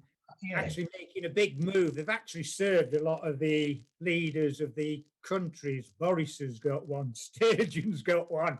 Common law court, Rick, that you've got to obey the people and that, this and another, right? Basically, the common law court, like the People's Court, is for the people. Jury of 12 sort of thing to listen to the cases and that. There's no expensive solicitors or barristers to pay for, right? You put your case to the jury of 12. They decide, they listen to the other side if they ever turn up, if you know what I mean. So, and then they make a judgment. And then if you win the case, then they make the damages and compensation. And they are reasonable. They don't go, we want you to pay £50 million to the person. I mean, that's daft, if you know what I mean. But they could say you got to pay £250,000 for damages and that, you know, which is reasonable and that, if you know what I mean. This is Lisa, we quite that was. Right now, I can't take my abuser or the orphanage to court because there's a law. It's an act of parliament. It's not a law yet. It's an act of parliament, actually. 26th of September 1964, Act of Parliament. If our abuse happened before this date, we cannot take our abusers or the orphans to court. Surely that's against my human rights. Yeah. I should take them to court. What rights a government to take that off me and say, no, your abuse happened before? You know, I can only claim for 2 years of my abuse. Jane can only claim for 2 years of what they've done to her life. You know, that was what? I left in 1966. 12 years. 12 years abuse Jane had in that place. Almost 12 years abuse. And she can only claim for 2 years. You see, he's using statutes, and this is where we're trying to tell you. You use convention, which is the highest law of the land, the European Human Rights Act, sort of thing. Actual statutes can't challenge it. And that's, of course, you in the courts, you might say, these judges, oh, no, under action statute, blah, blah, blah, whatever, means nothing. You accept the judgment, say, thank you very much, I appeal. Well, I'm turning you down. Well, sorry, I'm appealing. You go to the next court. You might go through the same procedure because they'll try and block you or whatever. But you end up at the Supreme Court now in London. And then they have to make a judgment. But you're using convention law, which is the highest law in the land. All these acts and statutes, you're all brainwashed to think the laws, the rules made by Parliament, they are mafia gangs wearing suits, robbing taxpayers of all the tax money and that. That's what they are. They're not there to defend you, act for you, sort of thing. These rules and that. You just challenge them. You don't listen. When they say you can't do that, you go, why? Why? They'll never defeat you if you keep saying, why? Why? Yeah, They but say, I tried that and never get back to me. And No, you know. I was told that they go to my local member of parliament. And my local member of parliament, I've contacted him, he's never get back. And he was charged with grooming a young boy. He got off it because the boy was 16. He just turned 16, so that's a big off. He's still serving as my MP. I've contacted him. He's never get back to me. Not once does he get back to me. And every time I contact the Scottish Parliament, they tell me, see my local MP. So it's like a game of tennis. I'm getting bust for yeah, that. they will. I've sent my MP about 50 emails. I've got 4 court cases from the 1970s against the Ministry of Defence. Shows you how far you can go back. It's a Yeah. load of bollocks. Sorry for swearing. What they're telling you, you can't do this. Yes, you can. And Miliband has about, well, he always gets named. He always gets a copy. He's done Sure. nothing. He ignores them. And I'll be after him eventually, sort of thing. I solved this with this 26th of September. 26th of September 1964 Act of Parliament, which means I can't take my views at the court. If I took that to the Court of Human Rights, Europe, they could do something about that. Yeah, but you got to go through the British courts first, up to the Supreme Court. Wait for them to tell you to F off. That's what you want. You've got to have the final judgment from the Supreme Court, and then you can go into the European Human Rights Court. If you do it now, if you send a letter to the European Parliament, court, what the Scottish government will say, excuse me, he hasn't used all our channels and gone through our courts. If he had gone to an higher court, he would have won. So how can we be judged by you lot? That's what they'll do. So the European court will turn you down because you've not gone through the channels. I'll The- go to the. Ordinary courts, and you'll get turned down. That's what you're going to take forward. They'll turn you down, and they're saying they'll turn you down. Well, I've tried lawyers to stand in for me, and they've all told me the same. I wouldn't get in the court. That's Right. They all say that because they're liars. They're all working under acts and statutes, which they know for all this stuff. Delroy, the Queen ordered the European Human Rights Act to be primary law, and it's in Scotland as well, because she's speaking for all 4 nations. They cannot beat it. So we're waiting for them to knock us back. When they say, oh, sorry, Mr. Spencer, Mr. So-and-so, you've lost the case. Thank you. Next court. Another court. Through the food chain Yeah. to the Supreme Court, so they've knocked us back. But then, I'm with that now. in the Supreme Court, we say to them, here you are, because they are lords, here you are, convention laws. They're the law of the land. Now you are going to make a judgment on it, or are you going to go acts and statutes, which is way down there under the laws? Got you. On the spot.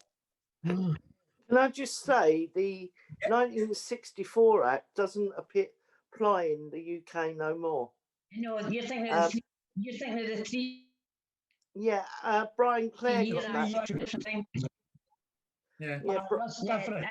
It's completely different. It's completely Yeah, wrong as well. It's a 3-year act, Brian's thinking of. That was Brian's thinking of abolished. 3, That was abolished ages ago. Yeah, that was, it's up here as well. Yeah. This is getting Yeah, back. I spoke to Liz Davis, she's a whistleblower social worker who fought for I'll turn that off. am I on? That's right. Yeah, she fought for the Islington lot. And when I spoke to her, Yeah, she it's part said of- to me that the 1964 Act doesn't apply. It doesn't stand at all. It does. We're No, all, it doesn't here. all the same. Well, it does in Scotland, Scotland. Ireland, Wales, we're all the No, same. no, no, no, no, no. No, it doesn't stand down here. We'll have to do it the way Charles said, Yeah, because it the way does in Charles has Scotland. said makes sense to me. Take it to the courts, and every time you say no, take it to the court again, and Yeah, then that's what you do.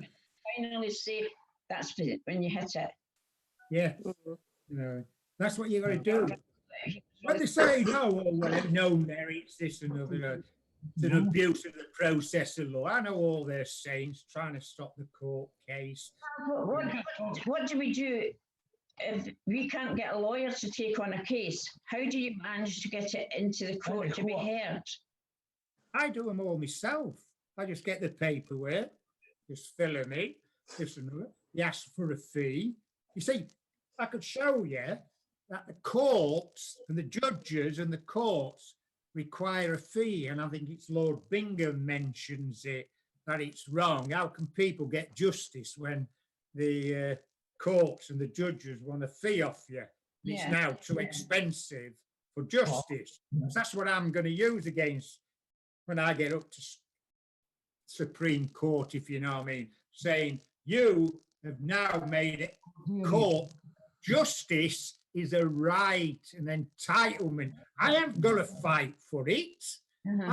For my human rights. I ain't going to fight for my human rights. They are in all these booklets here, look. So You you know just what I mean? the High Court, like, So why are you blocking my human rights, Judge, sir? so the answer myself, I could just go to the High Court and tell them, Baba, you know, my story stuff, and take it from there. Yeah, you just write to, you know, it's the forms, the S1, whatever, NI, whatever it is, sort of thing. You just fill them in. Simple thing. And you just, any submitting evidence. Only If you ask for a fee, well, you won't have to pay a fee because Can Sandy talk to you in private sometime?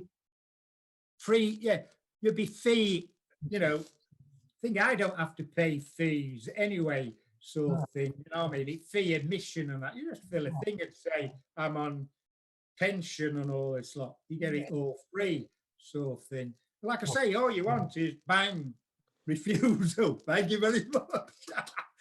In fact, I think one of Delroy's friends, Ken, I think it was, he got the refusal and that. The judge thought he'll be crying and he went, thank you very much, that's what I want. I want to appeal. No, I want to allow you to, oh, thank you very much. Can you put it in writing? That's what you want. Then you go to the next court. Yeah, You know well, what I the Scottish government up here, years ago, they made rules and regulations that every orphanage in Scotland had to abide by. But they never kept it up. So they failed us. So what they've done is they come out with this redress scheme. And anyone over age of 68 or anyone who has got a terminal illness can apply, and they get £10,000 put into their bank, right? But this is only part payment, but they don't know how much we are going to get paid out. They're still talking about this. That's the chat. But I got everything in there, and it's telling me, thank you, I get this thing sent into me that if I accept this other money they're going to give me, I've got to sign a declaration that I will not push this. I'll not take Queen's to court, nor the Scottish government to court. It's like a hush money they're giving us. And this is why, to me, they've come out with this 26th of September 1964 Act, because on this thing that I've got, it states that people like myself who were abused before this date, we have got no chance of winning in a court. We would be better accepting that money plus The orphans have a written apology. Now, as Sue will tell you, I've been fighting since 1986 to get a written apology. Off them. And the only way I can get a written apology off Quarriers Orphan Homes, if I agree to this government payout, we don't even know what it is, but I've got to sign this declaration that I'll not push Quarriers any further. And look at Sue in the Beechholme. You know, so I mean, it's the biggest How long point have you out. been back and forward with your lawyer, Sue? A long time, isn't it? Yeah, No. well, 2 years, yeah. Yeah. I presented Alan and that sort of thing, and Delroy, because we're working on a case for people, so of Alan and that in the care homes and that. But I've got the case laws and that, where previous judgments have been made and awards have been made. Now, I didn't know. In fact, it was Brian Clare a couple of weeks ago on one of the shows, sent me on the message, Charles, look at so-and-so. I think he went Lister v. Lister case, whatever year. When I looked, it weren't Lister v. Lister, Lister v. Summit Holmes, whatever it is. In fact, it's in my plate town, Doncaster. Didn't know that. But the lad won about £25,000 damages because when he was in care and that, they weren't giving him food or clothes or whatever, you know. That is nothing. There's about 30, 40 pages. I don't go through them all. I whip through and see, you know, relevant thing, you know, if you know what I mean. But he won £25,000 of that, you see. But the judgment also stated that, you know, so we put that to the judge, high up. Here's case law here, here's case law. There's one in Nottingham we pointed out where anybody in care homes and that, the council's liable on all this lot. The one we called AMES, whatever the name was. So we put them to the judge and say, there you are, they are convention laws. Now make a ruling. And he can't overrule them because judgment has already been made. We put similar, your cases as similar to them. So what's he going to do? He can't override them laws. Yeah. He has to agree. You know what I mean? If you want to, you know, it's like we say to two lasses, Tinky and Angie, about their child's being taken. We don't want 500 pages off you crying that you cry every night and it gives you an headache and that because you ain't got your children. Just a neat few pages because we got the case laws and we put the case laws to the judge. And he has to make a judgment based on them case laws. You're not crying and all this, like in a court of law and saying that over 500 pages, blah, blah, will not win you the case. Because all he'll say is, I've listened to your story, Tinky. Very sad, you nearly made me cry. But under acts and statutes, bye-bye, your case lost. That's what they'll do. But by putting the case laws against him, he knows he has to rule on them and he can't overrule them because the case law, lawful proceedings in law, and we've got them. We've done the research and that. In fact, I even get more nearly every week what we can use sort of thing because I'm on a human rights blog from big massive barristers thing in London, like, you know what I mean? And I see the case laws they report on or refer to. So I refer to the case laws and find them. So that's how you win a court case, is previous case laws. That's the lawful proceedings in law, known as common law, common to anybody to use. And that's how court cases are, you know, won and lost. Not what you're going to write and all this, not because that becomes a bit relevant. You just put a brief synopsis, if you know what I mean. Similar, you know, hardships, this and other. You use the case laws, and a judge can't overrule them. So it puts them on the spot. And then, as Ken said, I don't know if you were on the show once, Ken, one of Delroy's mates, said, he then threw the Bangalore Principle of Judicial Conduct against a judge who tried ruling, you know what I mean, that acts and statutes are the be all end all, and he threw it at him. There you are, the Bangalore Principle of Judicial Conduct. That is how they've got to act. And he said, you're breaking it. You'll basically be going to prison, sir. So, Charles, are you saying it's not so much the story of the abuse that happened to you, it's the actual facts? Less Yes, is in the case laws. Yeah, just the facts, if you know what I mean. more. Yeah. They're You know not. what I mean? They're not interested in your stories and You your. know, you're crying every night and all this. They're not interested in that. It's the actual facts. Yeah, the facts. You know what I mean? We've been trying to teach Tinky and Angie and even Alan just the bare facts, if you know what I mean. You don't have to be, you know, pages and pages of it. Tuesday, 13th of March, 1967, Mr. Humphreys came into the bedroom and just whacked me. That's all you got to say. He whacked me. You know what I mean? You don't have to go, oh, bloody, I fell on the bed, blah, blah, blah. You know what I mean? Just little, you know, simple facts. Just the basic facts. Of the thing. Yeah. You know what I mean? Because Because if you get challenged about it, well, you just come out with it all. You know what I mean? You don't have to put it into the court, just that you got whacked by Mr. Humphreys. But if their other side want to challenge you, and you say, well, Mr. Humphrey did this, then you tell them the story, if you know what I mean. Yeah. But like I say, it's all about case law and that sort of thing. You know what I mean?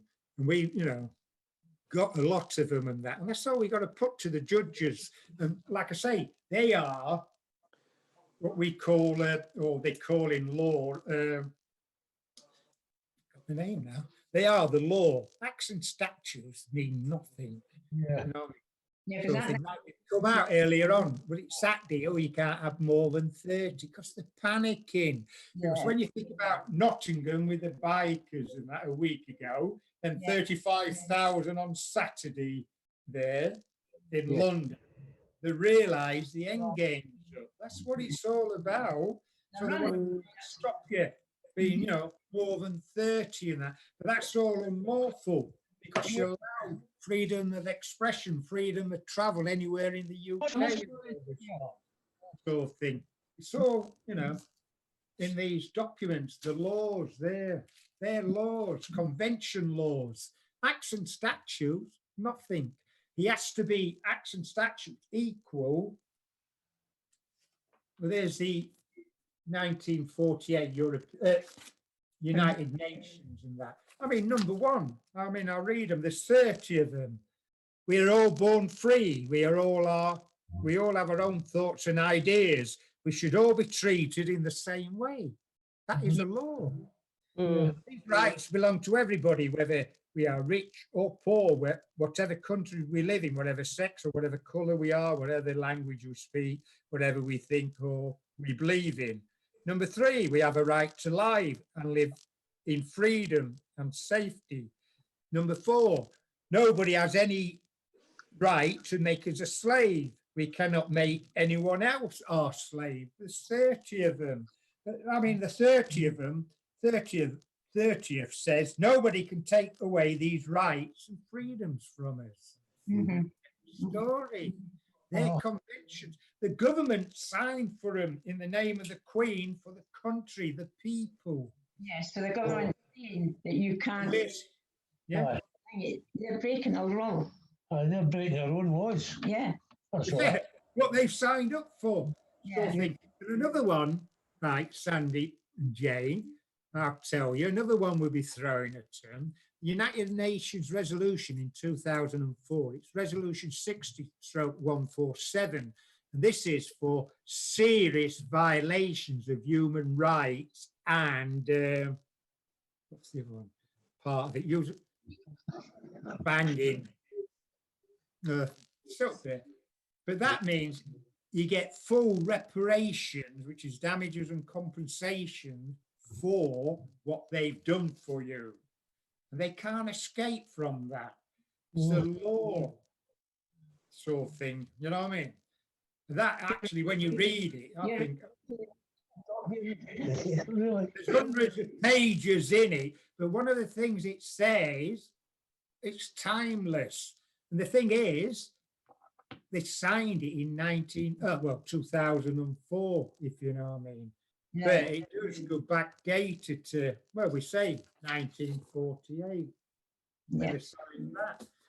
Churchill's Lord Chancellor, Justice Minister, made this up, same as the European Human Rights Act. He made them up.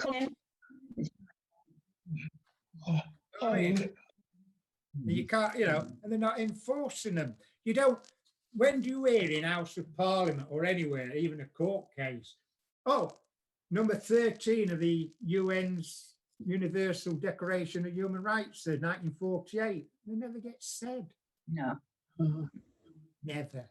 In fact, there's a case in Paisley 2 years ago, John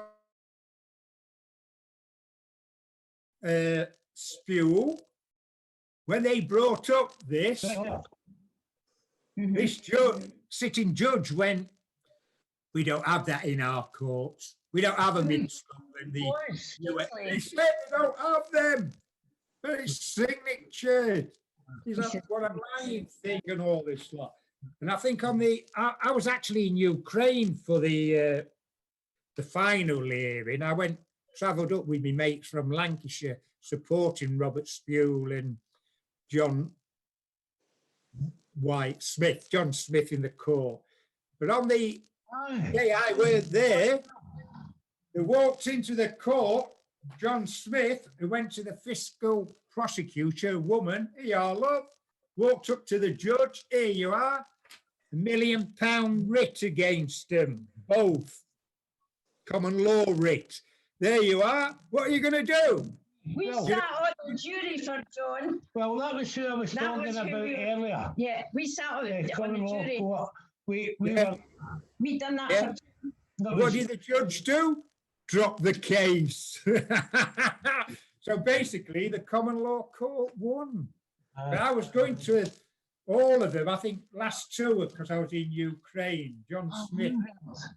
I've Robert not heard one for a number of years. So, he stayed up beside us. I'm not saying where he stayed, but he stayed up beside us for quite a while. I was And looking he at was, he was moving on, at that time. But I've not seen it. Terrific man, brilliant guy. No, I've not. Well, I'll need to get all this and have a good look at it all and take it all Seen a in. lawyer, aye. It's very interesting. It's because Yeah. I mean, John Smith's very, very good, on the common law and that, if you know what I mean. Yeah. He's very good. And Robert, you know what I mean? I gave Robert some of my papers and that, if you know what I mean. And they tried to do it. Oh, what they did, they dropped the main charges, this and other, then came up, you didn't give us your names when the police asked them. What a stupid thing. But I gave Robert Spruill and John a copy where you don't have to give the name. You don't have to. You know what I mean? And he used it against them. You know what I mean? Another good You person. don't have to give the police your name. This and other. You have the right to remain silent. They ask you that. You have the right to remain silent. That's what he did. John's all right. Do you know if John's all right? Have you heard anything back from him? I hadn't heard from him for a couple of weeks, couple of months and that. But For a couple of years. He was Oh. still fighting. In fact, Well, the next time. well, you here, just tell me you were speaking to Sandy and Jean. aye. You know who we are. in this, I printed these off the other day from the common law court. And here, like I say, this is to a load of prime ministers and that. Yeah. Sturgeon got one. In fact, this one, Yeah. Oh, Sturgeon. yeah, is this the one? This might help you a lot out as well, because you're not getting any help from ministers. Oh, here he is. Look, You've this not one. got any MPs on your side or Up nothing. there, but I read it out. Well, what it says is, to Nicholas Sturgeon, First Minister, we, the people, have forwarded a copy of the Declaration of the Common Law Court for you to examine, write, to acknowledge your refusal to answer the people within the given period. The current privileged position you hold is granted by the people to protect their rights and interests. That's what government is. As a paid employee, she's a civil servant. Yeah, yeah. The First Minister answers to the people, and we trust that they, your people, are always close to your heart. For centuries now, the people have used their inalienable right to create various lawful documents which were used to establish and protect our rights. These documents, see below, which still stand today and are used as foundation for the people, that are first principle law. Then it's Magna Carta 215, the Declaration of Arbroath 1320, the Bill of Rights 1688-89, the Declaration of Independence 1776, constitutions worldwide various. As with the previous historical documents, we the people have an inalienable right to stand together and to create this declaration. This declaration has been created by living men and women to protect living men and women, and it has and also has been created with no involvement from the Crown and the state. This position has already been established through the previous issued historical documents referred to above. Given your refusal to respond, we the people require a written statement from you within 7 days of receipt of this notice to confirm the acceptance of the lawful declaration of the Common Law Court and to confirm that its terms will be complied with. If this acceptance is not confirmed within 7 days, we require the authority that you refer to, which is and the first commercial entities authority of living men and women. Bearing in mind that corporations can only deal with the person corporation, they will never obtain parity with a living man or woman, and as such will never have any authority or jurisdiction over them unless they establish this. In conclusion, we the people state that if the declaration of the Common Law Court is not accepted, or if we receive no reply, we will take it that your adopted position and that of government is that all previous issuing historical documents are also no longer acceptable to you, as they were created under similar conditions. The previous historical documents can have no authority or standing in the statutory system if the declaration of common law is dismissed. We the people solemnly or subject solemnly to the authority and jurisdiction of common law court, blah blah blah. That was to stage and It's nearly my bedtime. yeah. You know what I mean? But you know what? Yeah. You has a lot to about. You really have. Delicious with Sue and all that for Beechholme. I think that'd be handy for him. Yeah, because they don't Yeah, have. they're helping us. They are helping us. Yeah, Nowhere. yeah, they are helping. It's the same. Yes. You're getting nowhere. Yeah, they're saying we could get up to 100 grand, maybe more, if we don't talk. I bet we've got to. Oh, yeah. There's But you no- know, your soldiers, well, I'm presuming he's a soldier. You know, he said he had 3 Sorry? exams and that. Was that the Department Works and Pension thing? Yeah. Yeah, well, they do that. I had it, but I could show you the documents where I won because they failed me, sort of thing. But when I was having their test, because they don't test you for, as you say, the head and that. Yeah. The woman went to me. If I drop a pound, if you drop a pound coin on the floor, can you pick it up? I went, no. She went, why? I goes, I ain't got a pound coin to drop, love. That's how I answered it. That's how I answered it. The questions. And then she gave up with me and that. But I won it on appeal. Because you got to appeal them. You got to keep appealing them, sort of thing. He's also Yeah. His son can appeal to what's called Veterans UK, Veterans UK. Blackpool, where you get a pension from the armed forces for his injury. He can claim something. I'm claiming for, well, there's 4 cases. One is post-traumatic stress disorder. Uh-huh. The other 3 about a serious knee injury I had in 1979, 75 and all this lot. And I'm claiming my discharge in 81 should have been a disabled one. They've admitted liability, but they're trying to get it from me claim in 2018 when I first realised, well, I had proof of my injury when they sent me medical records. And I went, "Oi, thank you very much." You should never have had to fight like that. You should No, never. no soldier should have to. No veteran. No, Yeah. soldier, No. you're doing a duty to save your country. You get hurt, and it's like you're getting penalised. You shouldn't have to prove you've got an injury. Yeah. They haven't denied it. They've admitted it. But like I say, the only one. I'm going to have to leave you. No, it was in 1975. And in 1981, on my discharge thing, I said my right knee still hadn't been, treated well and that. So it's medical thingy. But I only found out also in 2018, and even to this day, my family doctors have not got my Navy medical records. Yeah, how corrupt they are. 'Cause I was telling them as I was leaving, when I get to my family doctors, I want to That's put proof. in my knee. It's how corrupt they are. You know what I mean? That's like getting back to quarriers. They've no records for me, and the other ones have no records. We do know that the children they sent to Canada, 7,500, they burnt their records. That's for another night. They burnt their records. So, Yeah. and I was given 4 reasons about why they had no records. I was first told they didn't keep records of children during my time, and this is all within, well, the first 3 were within minutes each other. The first one was they didn't keep records during my time. I proved that wrong.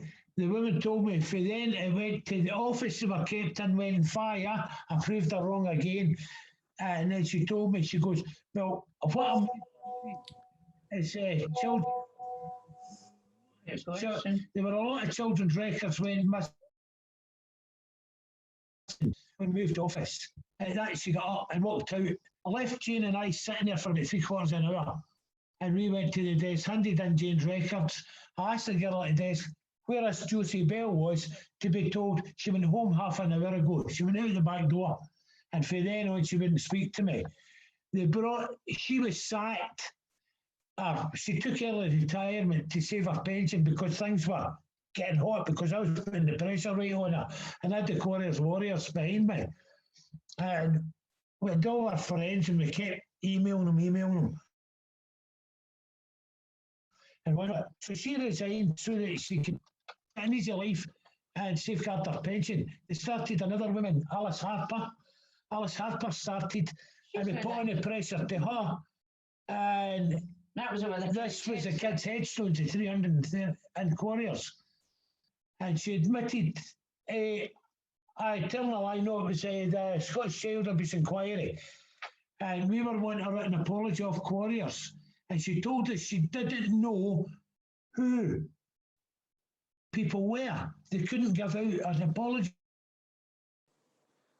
They don't know because it's given to the Scottish Child Abuse Inquiry in confidence. And quite rightly so, the Scottish Government. She kept that secret. Then she stated to the Scottish Sun newspaper, Quarriers met with every single victim in the Scottish Child Abuse Inquiry. So she says she didn't know, and then she told the paper she met with us all. She didn't meet with us all. She never met with me or Jane or so many of us, but she stated in the newspaper she did. So that gives me an opportunity to go, listen, you said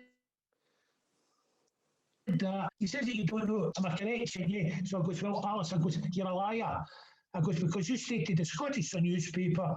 I goes, that you met with every victim. I goes, in case you don't know, here's the article. And I sent her. And it was only what? A week? Yeah. A week after that, she resigned.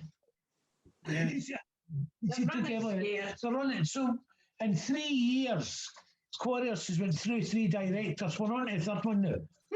And if he's not careful, he'll be going out the door. taking his early retirement. That's What are you Well, going to do? Because it's just that's right. lies and lies. But it's crazy. Very soon. She's getting tired. I can see it in her face. But Yeah, I'm going to go and get my mate. It's all these Yeah, yeah, demos I keep going to. I'm getting too old, but you Yeah. know, Oh, you've been on a long time. I've just been messaged. Can I babysit the cat on the 9th and 10th? You know, I babysit the great grandkids. Now I'm babysitting their cats. Well, Charles is on regular with Yeah. that so much. Okay, So we'll be in touch with you. but it's been brilliant, Eddie. Absolutely Yeah, brilliant. But yeah. Jane, Thank Everyone, you. Eddie. his son can make a claim. Did he have post-traumatic stress leaving the Yeah, army? yeah, Yeah. yeah, But he can make a claim. yeah. He can Thank make a claim to Veterans UK up by Blackpool. It was on that form. Yeah, thank you. That's good to know. And in fact, he could have left without it and developed it, and he can still make a claim. I Oh, found all this. I good. didn't know until, you know what I mean? But you know what I mean? I Touch found with out. You make a claim. And like I say, if you're a civilian, you only have 3 years. But it's in law for armed forces person, an open contract or no time limit to make a claim. So he can make a claim, and he should do. You just write to him or phone him up. Yeah, I think yeah, thank you. phone Make sure he them does. up, right one on that. It's changed, but you phone them up and ask for a claim form and fill it in, sort of thing. You know what I mean? Put all the things, and it's just like ESA, PIPs and that. If he Yeah. gets sick, he can get carers allowance, this and another, money Yeah. for the children, this and another sort of thing. This is what I'm fighting at the moment with them and that, if you know what I mean. But, you know, they don't tell you this, but obviously I found out and that, you know, I made the claim and that, you know what I mean, sort of thing. And that's, you know, do it, and he wants to do it. You know what We I will mean? be in touch with you anyway. Yeah, no problem. No problem. Okay then. Right. Well, thank you, everyone. I'll see you in bed for your coffee. Well, I'll not see you in bed. I will see you in bed. That's Yeah. She's always in bed every morning. We get a wee chat. She'll contact me, or I'll contact Sue, and she's always in her bed. And oh, she's terrible. Shouting at her grandson to make coffee. Terrible, terrible. I've shocked you tonight, girl. Oh, hang on a minute. Hang on. You will not get out of your pit to make a coffee. You were worse than me. Absolutely worse. So, yeah, he is. Wait till I get up to Scotland, mate. You're in for it. Yeah. I'm looking forward to meeting you all up here. But thank you. But Thank you. Yeah. Thank you, thanks for the Charles. night, Nice guys. meeting Thanks, you. Yeah, thank Have a you good very night. much, Charles, Yeah. Sandy and Jane. Big one with you, Sue, if Sandy that's leaving. I don't know if you know, I meant to say it earlier on in the show, but you know, with people talking away. This morning, I looked, and Daily Mail it was, and what it was showing this young nurse. She had a certificate holding it up. Oh, yeah. Do you see it? And Yes, she's I saying, did. I did nothing while I got this certificate. And there's going to be an investigation of her. Obviously, don't like a whistleblower. She's saying it's all an hoax and all this. Well, earlier on, while the people were on, I kept going through my tablet and that, trying to find it. It's all been cleared off the internet. Can't find the I don't know. story. I'll have a check on mine because I haven't been on here all day, but That's typical. I shared it with a lot of people. But when we was at the demonstration on Saturday, I mean, Ah, she's obviously, there. yeah, we had David Icke, Yeah. who was, you know, he what he said was true. He was funny in some parts, but we also had surgeons, a top surgeon there, doctors who have been suspended because they've come out with, you know, and I mean, I spoke about doctors and that. Shocking. yeah, you know, and because they're all speaking out now, Yeah. They don't like it, Good on them. you know. And I'm sure many more are going to come out with it as well. Many, many more. Corrupt. Yeah. It is corrupt. You I know, got told ages ago that, you know, they got D notices on nurses, doctors, and all this. yeah. The thing is, as well, with this Yeah, see you later, Sandy. coronavirus, that I know what it is crazy. Anyway, Good night, I'm Jane. Later. Good night. Love you. Bye. night, everyone who was listening in. Right, What's the people Bye. listening? right.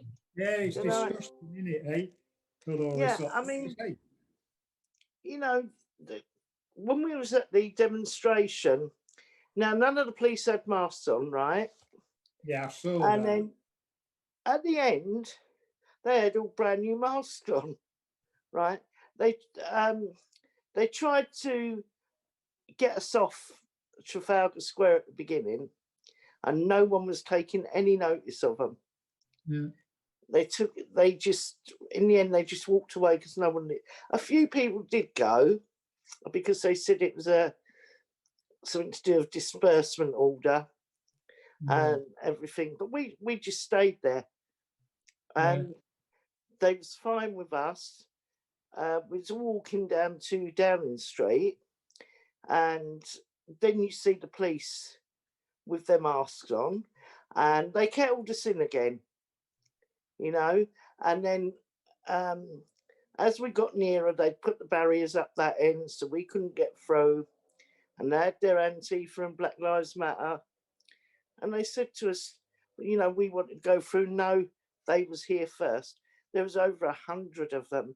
So if this 30 people rule is in, why did they allow Antifa to be there with over 100? Yeah.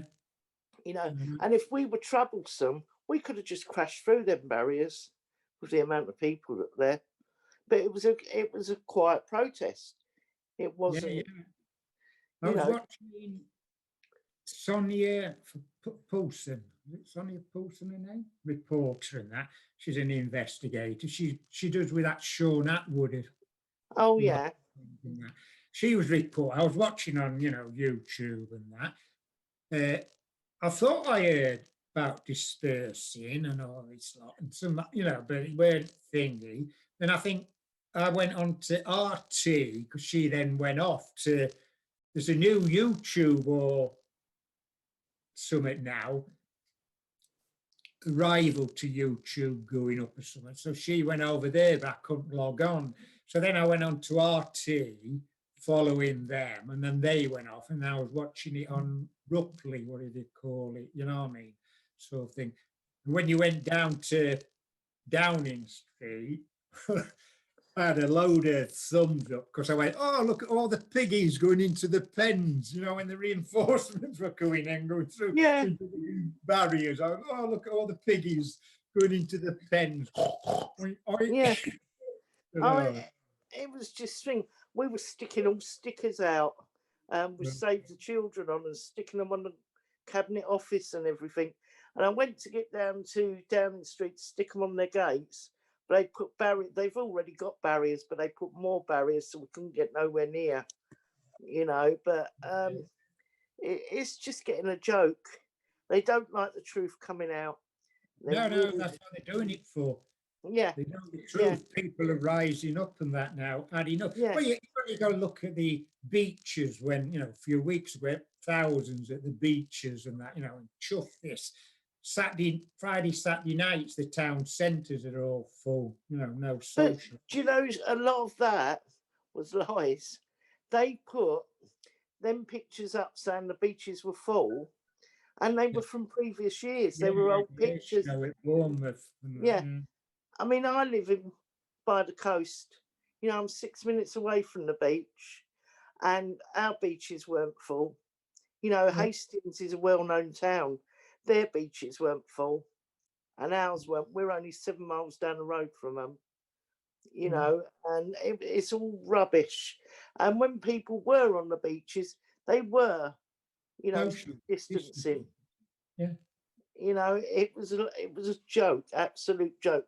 And the more they keep coming out, but now the British people are getting a backbone, which they lost for a while, and it Yeah. started growing, and we need it to keep growing. Yeah, You know? exactly. My view. I don't know if it was true. I saw some. I don't know if the newspaper or a video today. Sunday, didn't the Muslims march down Oxford Street or something? I don't know.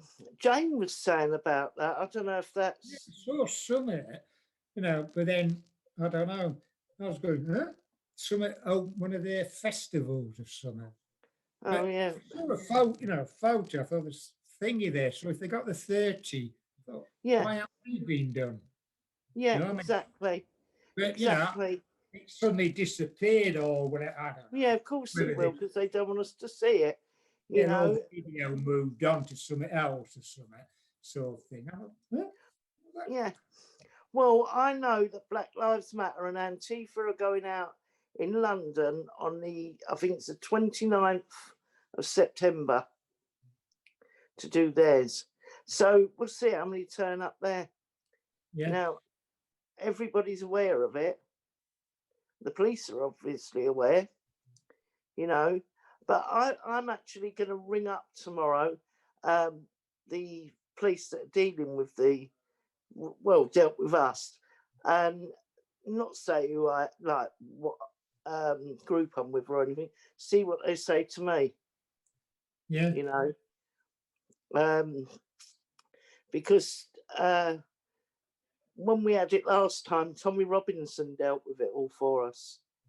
He was having the road closed off for us. They agreed to all that, and you know, were we having security and everything, and which took the pressure off the police, you know, and now they've changed. They've turned, and when they said they would help us because we had to cancel it, you know, Right. and now they're going back on what they said, you know. But we will do it one way or another, Yeah. you I know. bet tomorrow Delroy on his show will speak about it. You know what I mean? At 7:30 tomorrow.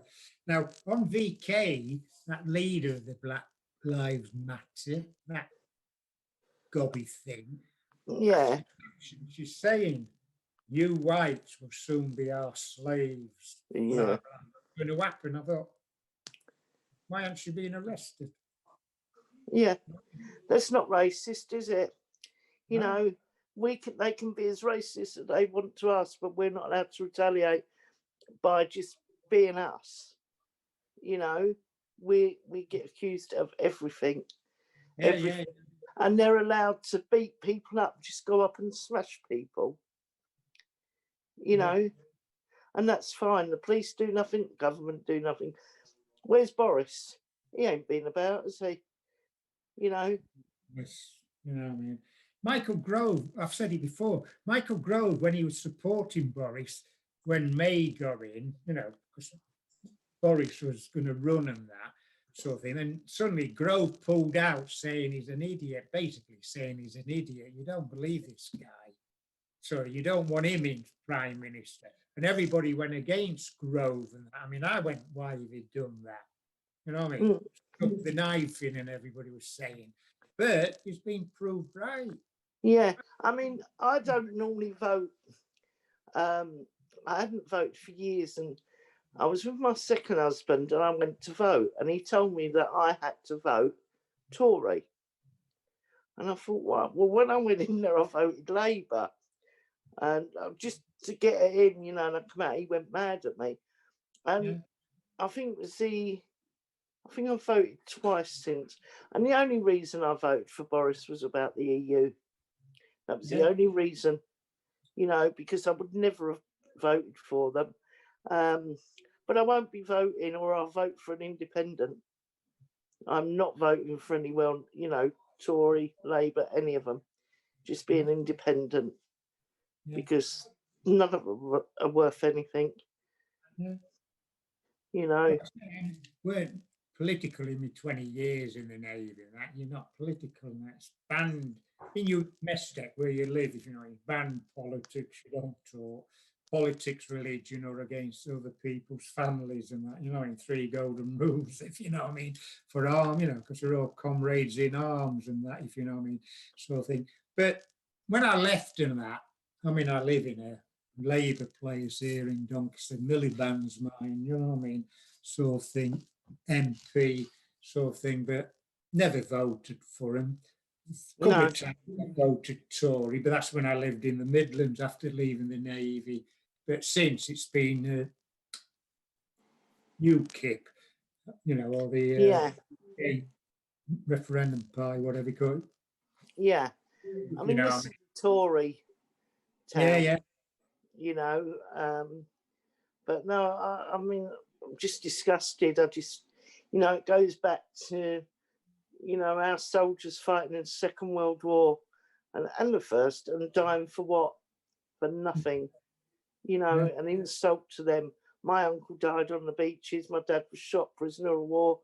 And, you know, my dad come home from the war, and he lived in Bedford at the time. And he came home and he got on the bridge and he threw his medal straight in the River Ouse. He was absolutely disgusted with it, you know. And they didn't help. He was a regular soldier. He wasn't called up. You know, he was regular. And he was just ashamed. And he used to say to us, I remember, Enoch Powell was right. He was right all along, you know. Yeah, I agree. I Yeah. agreed with him, if you know what I mean. So Yeah. why they went against him and that, you know what I mean? But they do it all, you know what I mean? But what I've been saying, you know, I mean, when I've talked to Delroy and that, I'll say, when you look at it, look how the Tories have been in for the last 10 years. But look, all the teaching of 4-year-olds got to learn about, you know what I mean? What's the Tory education minister doing? Nothing. They're allowing it. But the left's getting blamed for it, if you know what I mean. But the Tories are allowing it. You go, that's how I look at them. I analyse them, you know what I mean? I mean, they're allowing it. I can't believe it. You know, my great granddaughter's, well, she's 4 next March. Yeah. And I said to my granddaughter, she said, really, Nan? I said, yeah. She said, she ain't, it's not happening, JC. She said, no, Nan, it ain't. You know, and they're saying, you know, they're doing this other thing now. When a child's in school, if they've got a temperature, they're taking them away from the parents. You know, you don't know where they're going. You're not allowed to know. They're taken away for 2 weeks. How can they just go and take a child from school? You know, don't they realise the stress that causes that child and the parents? Yeah. You know, and I said to my granddaughter, can you ring up the nursery and find out? And I know one of the parents put on our local site that she'd phoned the high school and they said they're not allowed to talk about it. But it is true. Yeah. But they're not actually allowed to talk about it. Yeah. You know? I have a daughter now, you know, a son. I won't send them to school to wear a mask. So you stay at home, sent to school, teaching at home. We're out of time. Yeah. All right. Well, it's nice talking to you, Charles. And I'll speak to you again soon. All right. Yeah. Take care. Cheers, Charles. Cheers, Sue. Thank you, Jason. Speak to you soon. All right. Bye. Bye. Bye.